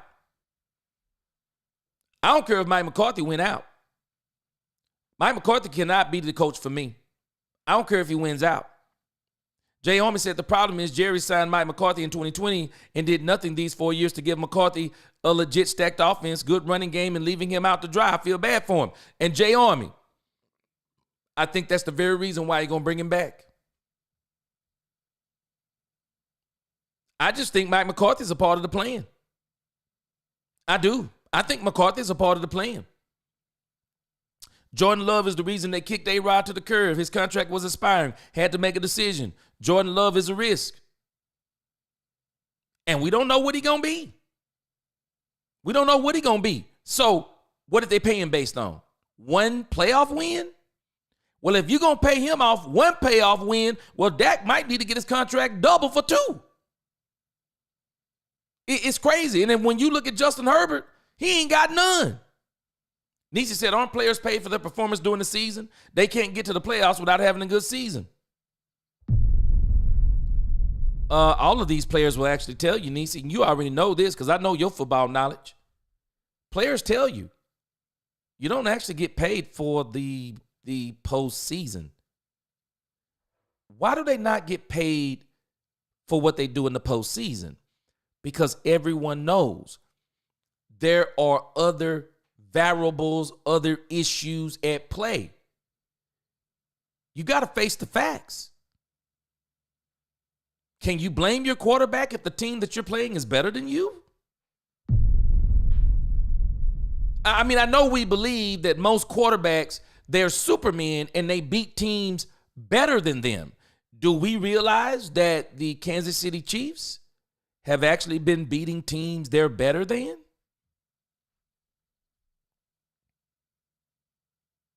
Who, when we think about the last few Super Bowls, y'all,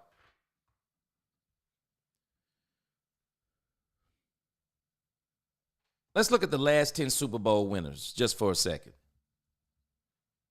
So we look at the last 10 Super Bowl winners, right? Let's see here. Last 10 Super Bowls, right? So I guess that would put us at around Super Bowl 48, right? So let's look at this on the screen. Super Bowl 48. So, Super Bowl 48. So, did most of us not know that the New England Patriots was going to beat the Seattle Seahawks no matter how it turned out in the end? Who didn't think the New England Patriots was going to win that Super Bowl? Who didn't think they were going to win it? Most of us thought they were going to win it. Why? Because they were the better team. Who didn't think when the Denver Broncos played the Carolina Panthers and Cam Newton was really the only legit weapon they had? So did we really think that Carolina was going to beat the Denver Broncos? Tell me if you thought that, because I'm not going to believe if you tell me. When we look at the New England-Atlanta Super Bowl, even though they had to come back from 21 down, the reality is this. We were actually surprised that they were 21 down because no one thought Dan Quinn and the Atlanta Falcons were going to beat the New England Patriots. You know why the New England Patriots beat the Atlanta Falcons? Let's just keep it real. They were better. Now, watch this one. Philadelphia and New England. That one was a shock to me. Now, maybe some of y'all are Philadelphia fans, but there is no way I thought Nick Foles was going to beat Tom Brady. And if you look at what Tom Brady did statistically, it was one of his best Super Bowls, if not the best. But Tom's defense let him down. Philadelphia scored 41 points on Bill Belichick's defense. Who would have expected it? But typically, the issue is the reason why you can't hold against a player as his contract pertains to playoff wins is because there just may be flat out, the teams just may be flat out better. They're just better. I mean, and that's why when you look at these Super Bowls, I mean, in the last, 6 years, who's winning Super Bowls other than Patrick Mahomes and Tom Brady? Who winning them? Who winning them other than Patrick Mahomes and Tom Brady? Who winning them? So when we start talking about, okay, we're going to pay a quarterback based on playoffs, there are too many other variables involved that you can't be trying to pay someone based on playoff performance. That is absolutely insane, and you cannot do that. You can't do it. Michael said only if Trey Lance could have been all that, could have been next year for Dak. Well, you know what? If Trey Lance had been all that, Dak would have been somewhere else, I believe. I don't believe Dak would have been a Cowboy had Trey Lance been all that and a bag of chips. But you just got, and that just goes to show you how much Dak likes the Dallas Cowboys, because I believe Dak Prescott could have literally he could have broke free agency if he wanted to. But he loves the Cowboys and he stayed. Freddie said, I'd be sad to see Martin go to another team. But Tank, I'm good with him leaving. He got my bad side when he went on ESPN and basically admitted that he quit versus Green Bay because he was burnt out. And Freddie,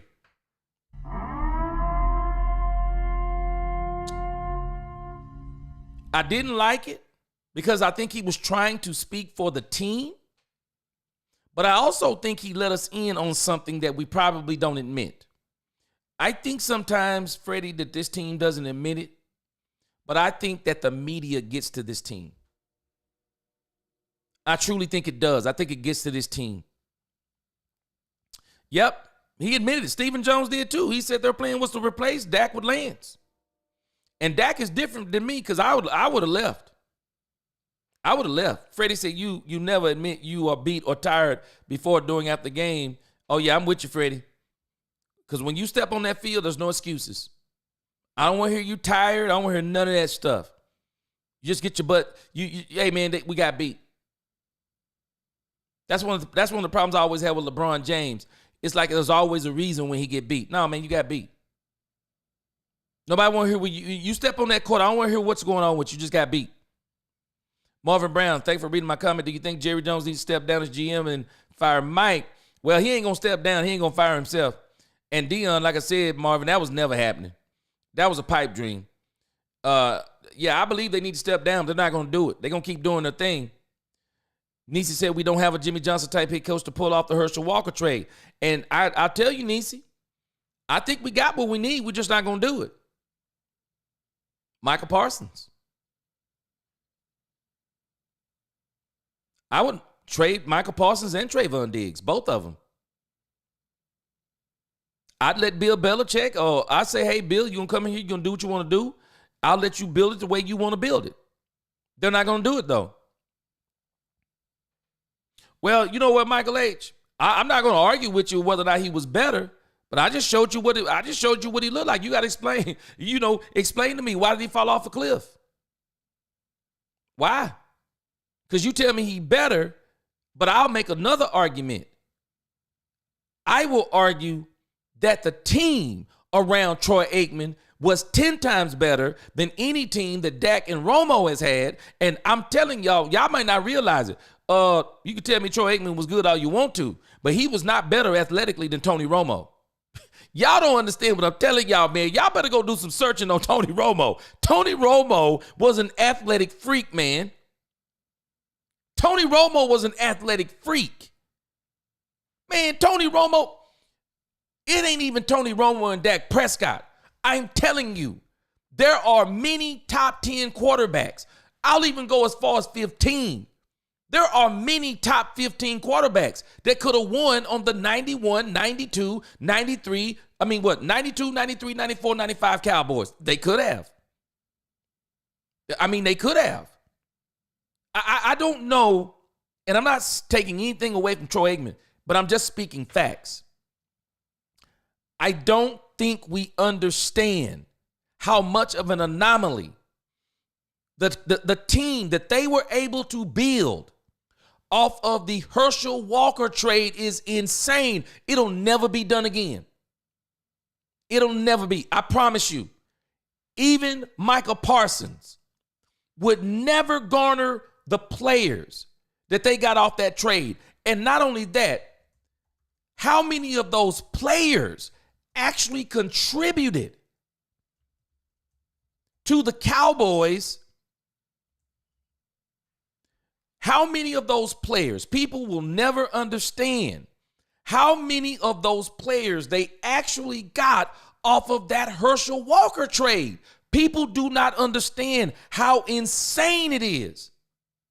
And I'm telling you, if they don't make that trade, I don't believe, because there is nothing that we can prove otherwise. There is no indicator that Troy Aikman is Troy Aikman without those trades. Nothing. Absolutely nothing. You give anybody that many players off of a trade, I'm telling you, man, it is crazy. Y'all got time for a little bit of a lesson, because I'm telling y'all, we don't understand what we're saying. You can tell me he was better. I'll argue. Okay, you can say he's better, but I will say it wasn't because he was better than Romo. It's because the team around him was better than Romo. But I'm gonna tell you something. Troy Aikman was nowhere near the athlete that Tony Romo was. Could we imagine Tony Romo playing with that 92 through 95 team? They got an offensive line Troy Aikman couldn't run to save his life. Could you imagine Tony Romo on that team? What? Dak Prescott would have wrecked the league with that team when he first came in the league. The way Dak Prescott was running the ball. I'm not taking nothing away from Troy. I love Troy as a quarterback, but let's be careful. He's always the litmus test. It's not Roger Staubach, it's Troy Aikman. And my problem is Jerry Jones did everything he could do to put players around Troy Aikman. He did. He did everything he could do. Lewis, what's going on, man? Lewis says, with that being said, G, we know that the problem is Stephen Jones. Jerry used to make things happen.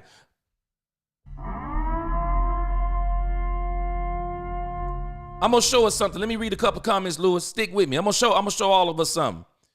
Marvin said, I'm the one that need that money. I'm with you. Man, I'm going to tell you something. Concussions. So we're not going to let him get off with concussions. That is not why Troy Aikman fell off a cliff. That is not why Troy Aikman fell off a cliff. It's not the concussions. We're not going to sit here and say he played with 5 seasons of concussions after Jimmy Johnson left. Oh, no. That man had super teams around him. And what happened is those super teams began to be disbanded the more time it gone, the more he went on. Troy was struggling after Jimmy left. Say it, Nisi. Let me show y'all something. And I'm going to close out, but I'm going to show y'all something that's amazing. Y'all might not have seen this stuff. I'm going to do a full expose on this in the offseason. I'm going to do a full expose on this, and I'm going to show y'all. I'm going to show y'all exactly what I'm telling y'all of why I know that Dak Prescott and Tony Romo would have equally ate off those teams. They would have equally ate. I believe we do not give Tony Romo and Dak Prescott enough credit. Tony Romo and Dak Prescott are doggone good quarterbacks. Tony Romo, and the reason why I put Dak in the category of great, because Tony never was the leader. Tony never was the leader that Dak Prescott is. And I'm going to tell you, I believe Dak Prescott would have been a dog up under Jimmy Johnson. What's going on, Danny? What's going on, Danny? Watch this. I'm going to show you something. Jay says, yes, Mike McCarthy probably is a part of the plan. If Jerry should give him a chance to win, give pieces to work him and Dak and O-line so Dak doesn't get hurt again and let the coaches have power. Oh, he's a part of the plan. He's a part of the plan. And if Jerry would do half of what he did for Troy Aikman, I promise y'all he would be winning and he will get them a chip. And I still believe that 2026, Dak Prescott gets the chip. I believe he gets the chip. Well, Jay Recruiter, I'm not going to argue on his precision per se. But do you know what helps out your precision? When you got a running game like he had, how much you bet play action was helping him? Play action. You want to know why Cooper Rush looked the way he did? They were running the ball. And running the ball gets you separation. Running the ball makes the defensive line have to hesitate before they run for the quarterback because I got to wait and see if the running back is coming out. I'm telling you, it's simple when we think about how this stuff works. This is why everybody says, well, Dak needs a running game. No, all the quarterbacks need a running game. They all look better with a running game. The Dallas Cowboys got 11 players off of one player, the Cowboys trader. Watch this. I'm going to show you something that's even more fascinating, Andre. I'm going to show you something that's even more fascinating. Look at this. Look at who they got off of this Herschel Walker trade. Look at this. Minnesota's first-round pick in 1990. Used part of a deal with the Pittsburgh Steelers to move up from number 21 to number 17 overall in the first round in 1990. Number 17 overall then was used to select, guess who? Emmitt Smith.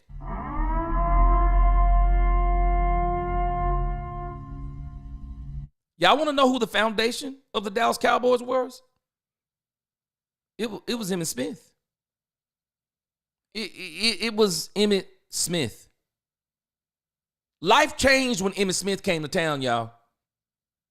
Life changed because it no longer became all about Troy Aikman, who already he needed players around him.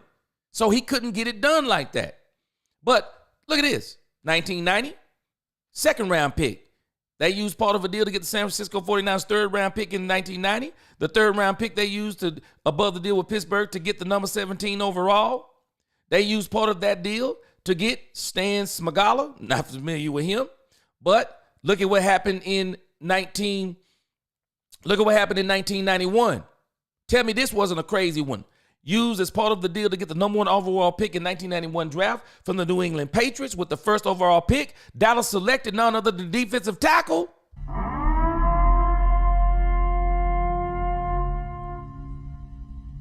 Russell Maryland. I'm telling y'all, these people who they were getting, they were bona fide beasts. They got Alonzo Highsmith, 1991. They're still eating off of this deal. Kevin Smith, 1992. Kevin Smith was a real good cornerback until he tore that Achilles. Number 37 overall from New England. They was used to get what in 1992? Darren Woodson. I mean, I am telling y'all, the Cowboys, they were cleaning up left and right off of this Herschel Walker trade. It is crazy. It is crazy what they got off of this and how they kept building. And you can go down the line. They'll show you how they kept parlaying all of these different things they were doing with that trade. And they kept on parlaying it into player after player after player. And by time 93 came around, Troy Aikman said it himself. Troy Aikman said we were ready a year early. We knew we were going to the Super Bowl. We just didn't know we were going in 93. And they became dominant for about 4 years. And those 2 years, they, of course, the thing happened with Jimmy. And they fell off a cliff.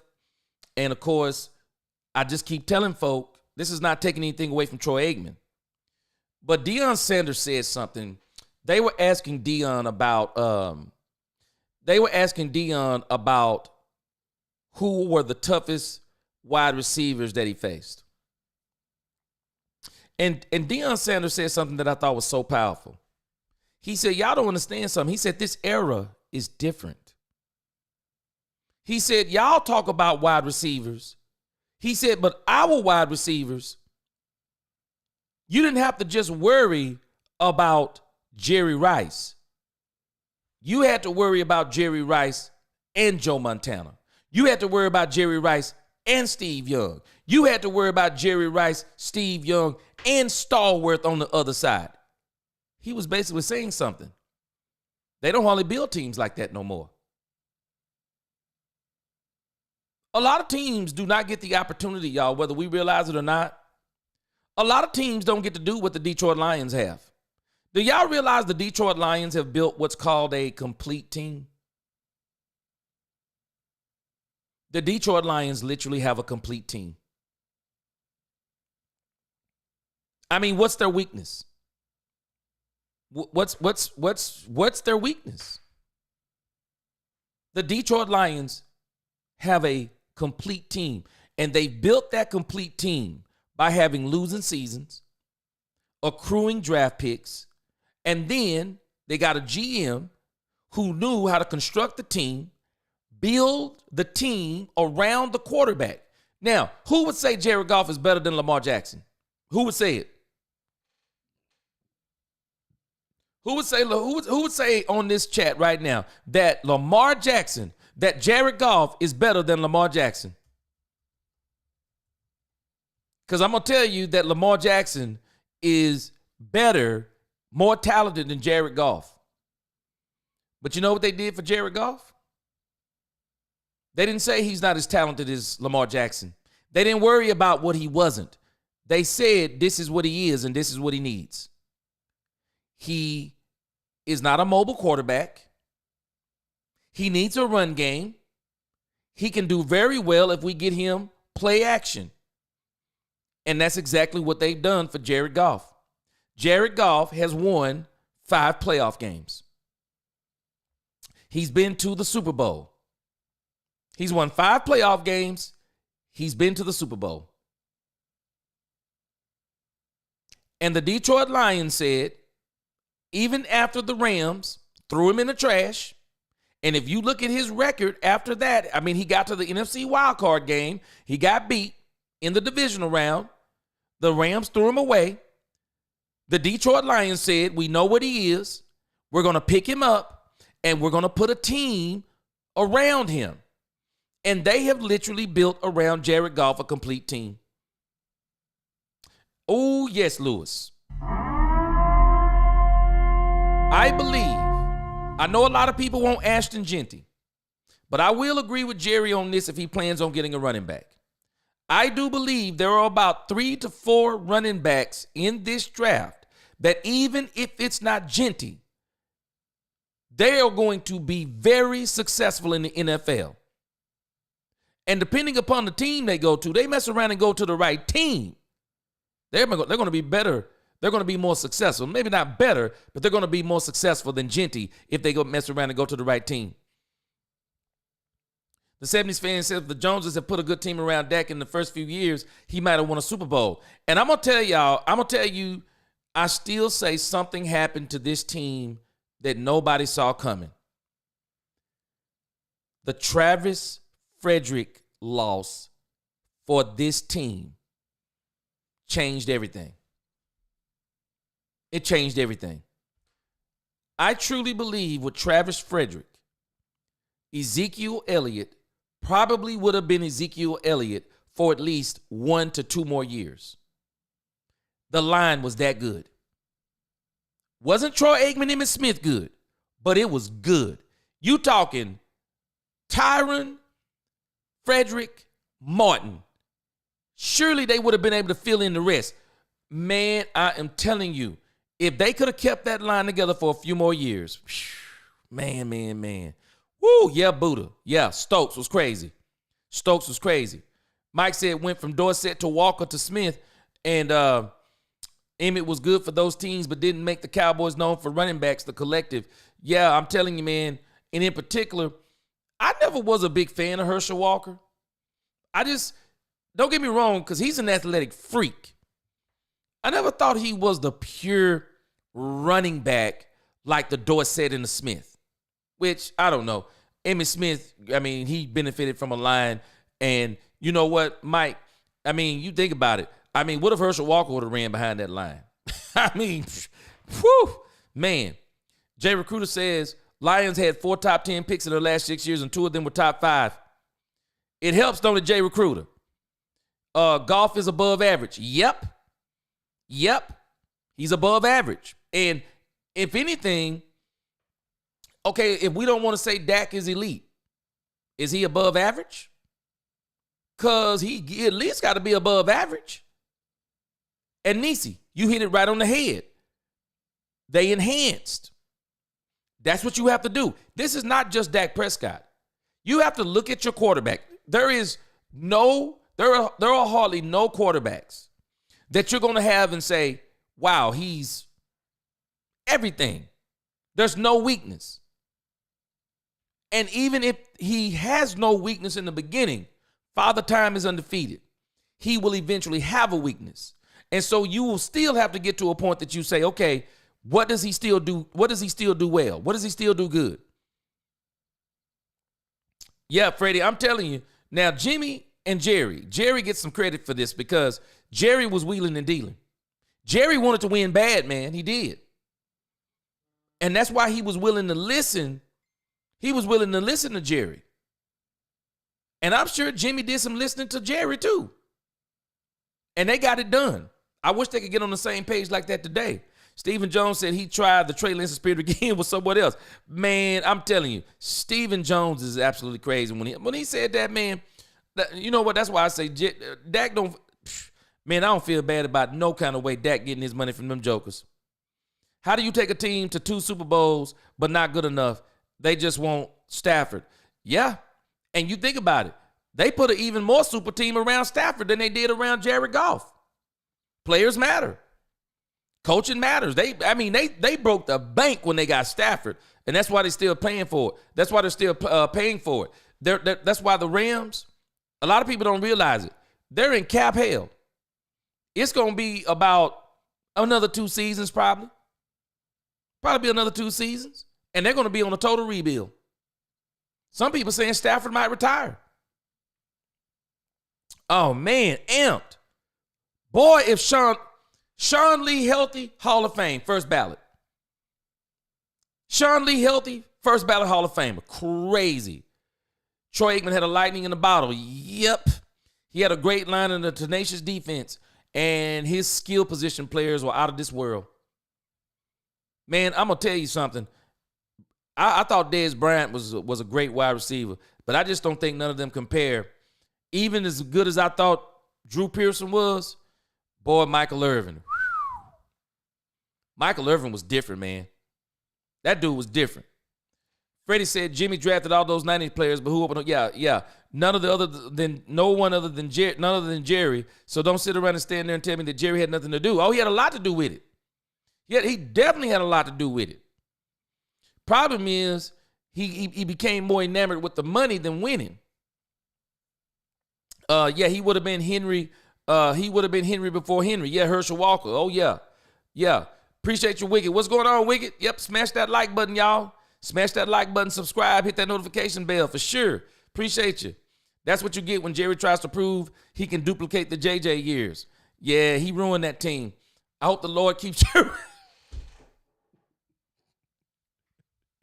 M Sports said he hopes Jerry keeps them. Boy, you must stop. M said he hope the Lord keep Jerry around. I hope he do too.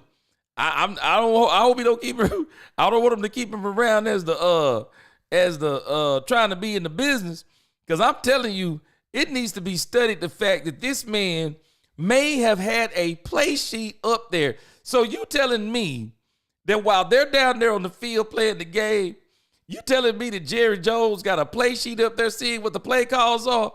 Man, that's crazy. Mike said a few more rocks in Sean Lee's back pocket, he would have been still playing Hall of Fame. Man, I think he first ballot. I'm surprised that Jerry hasn't brought him in as a linebacker coach. Maybe he doesn't want to do it. But, man, Sean Lee's knowledge and instinct in the game, man. Yep, Jay Novacek was an absolute monster. Absolute monster. And a lot of people like Jason Witten. I like Jason Witten too. I think Novacek was better. I think Novacek was better than Jason Witten. Boy, Novacek was, boy, Mr. Dependable. Mr. Dependable. Let me give y'all a couple of stories real quick before we get out of here. So it has come up now. The Athlon is discussing, and I think it's a very good discussion. The question that they're asking on Athlon Sports, they're talking about Micah Parsons. Cowboys Insider suggests Micah Parsons' trade could net all-time high package of draft picks. I'm saying the same thing. I'm not the NFL Insider, but I'm thinking the same thing. It says Parsons will be doing extension as he enters the final year of his rookie contract, likely demanding a handsome figure for compensation. For those who followed the saga between the Cowboys, Dak Prescott, and CeeDee Lamb last offseason, they thought of more drawn-out negotiations are already tiring feat. However, some feel that another summer waiting for an inevitably large payout may not be worth the struggle. Charles Robinson has suggested the Cowboys at least explore avenues to trade Parsons to reclaim future salary cap space and hefty draft capital, starting with a comparison to Brian Burns. Quietly opened the phone lines on him before signing his inevitable massive contract extension. There was a time when the Carolina Panthers edge rusher Brian Burns commanded an offer of 2 first-round draft picks from the Los Angeles Rams. There's at least a slight chance that Parsons could demand 3 firsts. I agree. Not only would such a trade open a significant amount of future salary cap space, it would yield picks that Dallas could use to line the offensive and defensive lines during a micro-rebuild the next few seasons. This season has been a step back for Parsons, whose injury has also limited him in a significant way. But we say that in the Cowboys' current situation, they should be looking for the best ways to utilize him on the field, not on the trade market. By the way, with all due respect to the knowledgeable Robinson, there is no precedent for a 3 first-round pick deal for defensive players, so such a swap would represent an all-time high. Well, it wouldn't be out of the realm of a consideration with Dan Quinn over there for the Washington Commanders, because I believe he would give up a draft. I do believe they would give up a draft for Micah Parsons. Cowboys never going to give him a quarterback contract. He's won out his welcome. Number 13 has made him expendable. Okay, who are we talking about on that again? Lewis Bailey. I would trade him. I would too. I mean, this is a no-brainer for me. I'm not going to haggle with Micah Parsons about getting paid. I'm not going to haggle with Micah Parsons about getting paid as a defensive end. I'm just not doing it. Nisi said Parsons already doesn't show up to certain camps, so his holdout would be meaning. Facts on facts on facts. Facts on facts. I just think the Cowboys should explore trading him. I do. So we got some news on the Dallas Cowboys game, and this is and listen to some of the things that are saying, and I think this is going to tell you everything you need to know. The Giants are in full tank mode. Cowboys versus the Giants injury list includes 100% issue for quarterback Tommy DeVito versus Cooper Rush. Tommy DeVito says my whole body is kind of sore. And Coach Brian Daboll is now saying it's not 100% that the local folk hero third stringer will be able to go against Dallas. I thought Brian Daboll got fired. Was that not true? It says the New York Giants are going through a lot of plans to get to the point to where they will line up somebody to play against the Dallas Cowboys on Thursday. But their latest problem, which might spring up on Thanksgiving, Tommy DeVito, my whole body is kind of sore. Can I translate this for y'all? This is what you call full tank mode. They don't want to win. The New York Giants are saying they don't want to win. Last week, New York was awful against the visiting Tampa Bay Buccaneers in a 30-7 loss, moving the 2-9 Giants losing streak to 6. The time off didn't help. The quarterback change didn't either. DeVito, who took over for Daniel Jones, was cut, completed 21 of 31 for 189 yards and no touchdowns. He was sacked 4 times behind a declining offensive line, and at no point did the Giants look like an imposing offense. The game is over. It says not that the 4-7 Cowboys have much room to talk, but the New York quarterback change seems like lipstick on a pig mattered. Head coach Brian Daboll is getting ripped in his own locker room. At least Dallas Cowboys coach Mike McCarthy isn't suffering that indignity, and he's sticking with the veto. Unless he's too beat up to play, in which case the number 2 Drew Lock, who has expressed confusion as to why he didn't take over for Jones, might play. I could tell you, Drew Lock, why you didn't play. They're in full tank mode. The veto, for the record, on Tuesday was listed as limited, as well as Dallas quarterback Cooper Rush. And so, I don't know if y'all seen this, but Cooper Rush has showed up on the Dallas Cowboys injury report. Said he had some kind of knee. I'm sure he's still going to play. The Cowboys, for whatever reason, they definitely do not want Trey Lance to start at this point in time. So, he will definitely I think he'll definitely be playing. And so that is absolutely crazy. But what the New York Giants is telling us, Dallas Cowboy fans, get ready. The Dallas Cowboys will win 2 games in a row, and then people will start saying the Dallas Cowboys are going to run the table. We're going to hear more of this talk, and they're going to be talking about him running the table.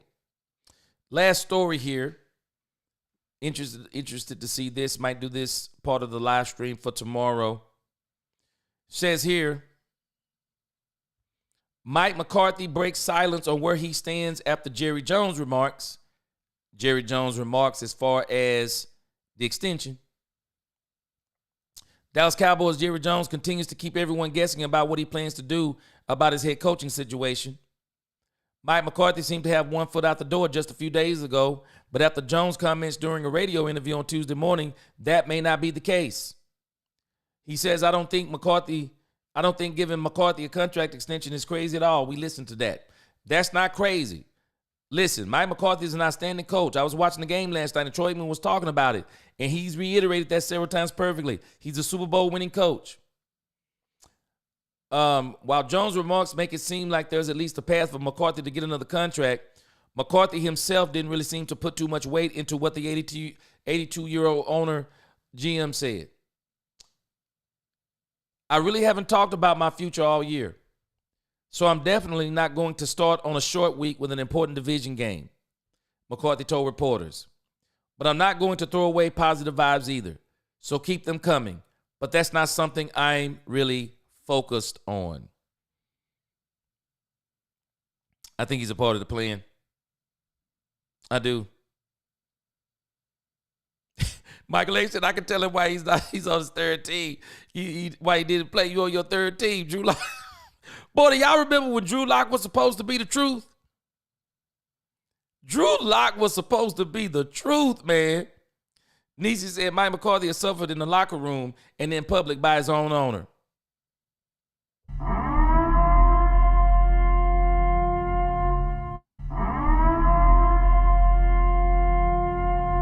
Absolute facts. Andre, it would be crazy if Trey Lance started on Thanksgiving. That would be crazy. That would be crazy. I think the whole fan base would erupt. Rush has that fan. There it is, Niecy. I was thinking the same thing. I'm not going to go here all the way yet.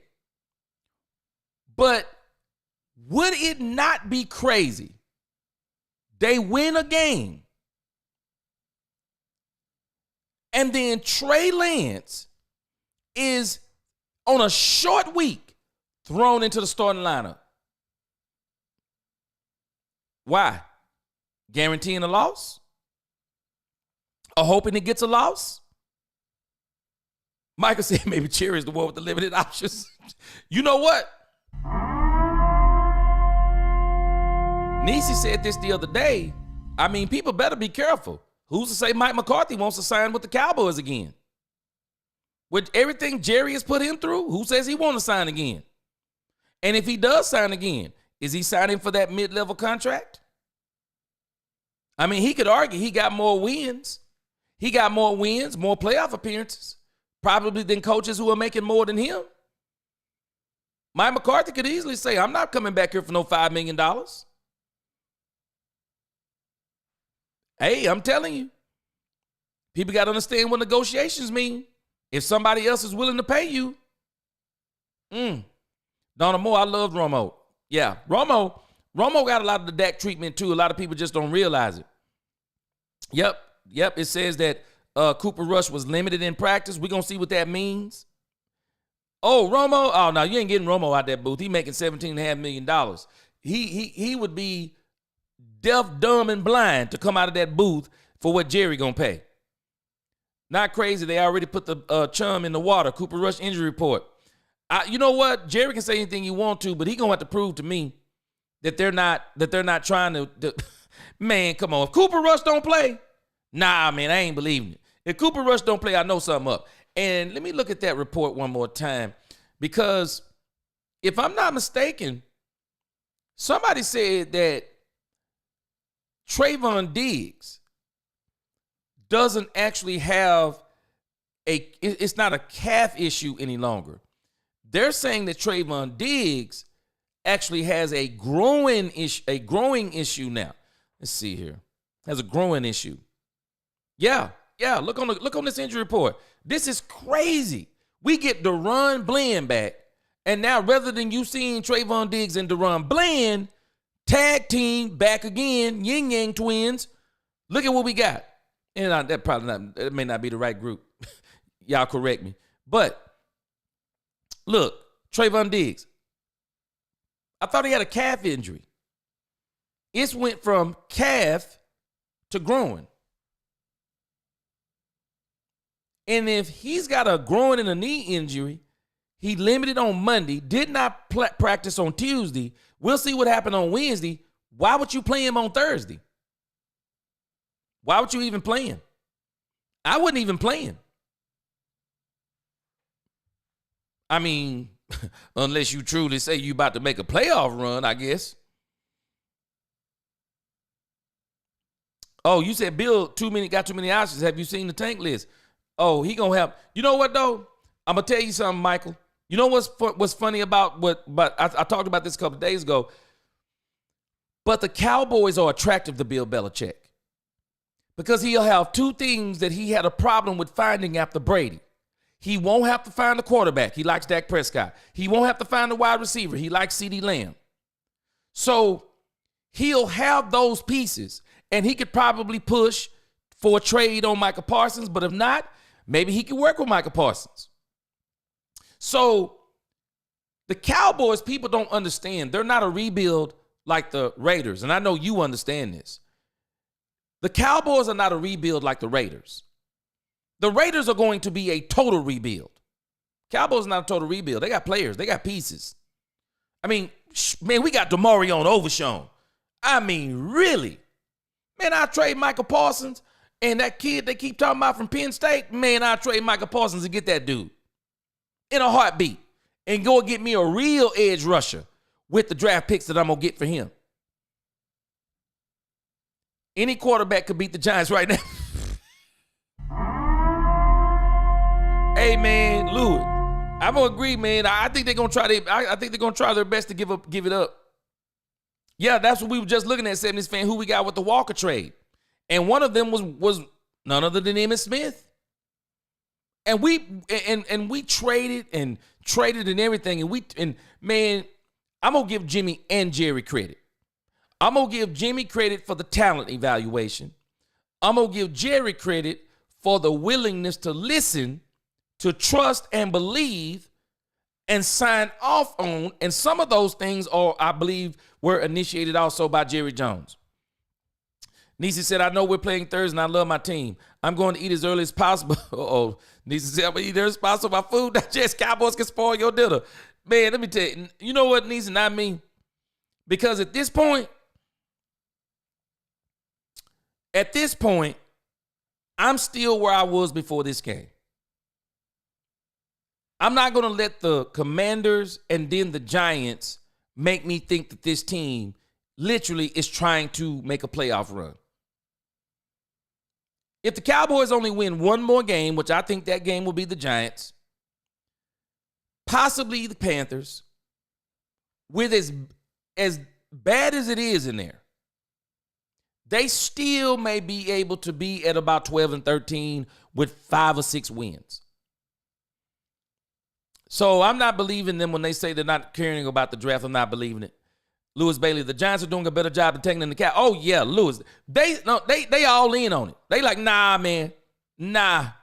Boy, 70s fan, boy, Dak Prescott with Jimmy Johnson. I agree with you. Man. Overshown is number 13. I couldn't think of his name. Man, let me tell you something, Mike. This is the very reason why I would trade Michael Parsons. Overshown is an absolute monster. Overshown is an absolute monster. I think he's a cornerstone piece.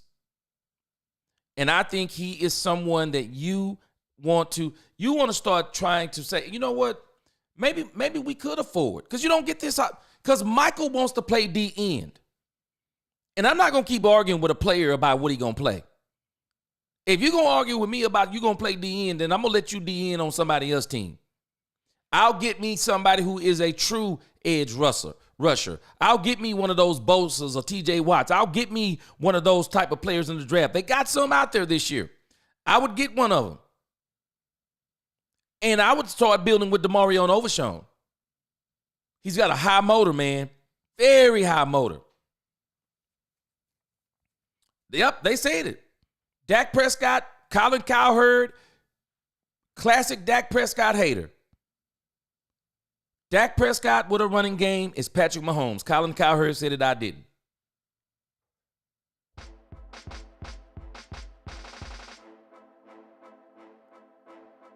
Y'all make sure y'all hit that like button on your way out. Subscribe, hit that notification bell. We'll be back tomorrow. Got more videos coming. Got some more subjects I'm going to be posting videos on. Again, appreciate all of y'all, man. Y'all helping me build this channel, build this community. We got a lot of more things coming. Lewis Bailey said the Cowboys are going to really stick it to Washington. We're going to sweep them again. Woo, man, I tell you. I bet you Dan Quinn going to come back with a little bit different attitude. It's going to be a great game, though.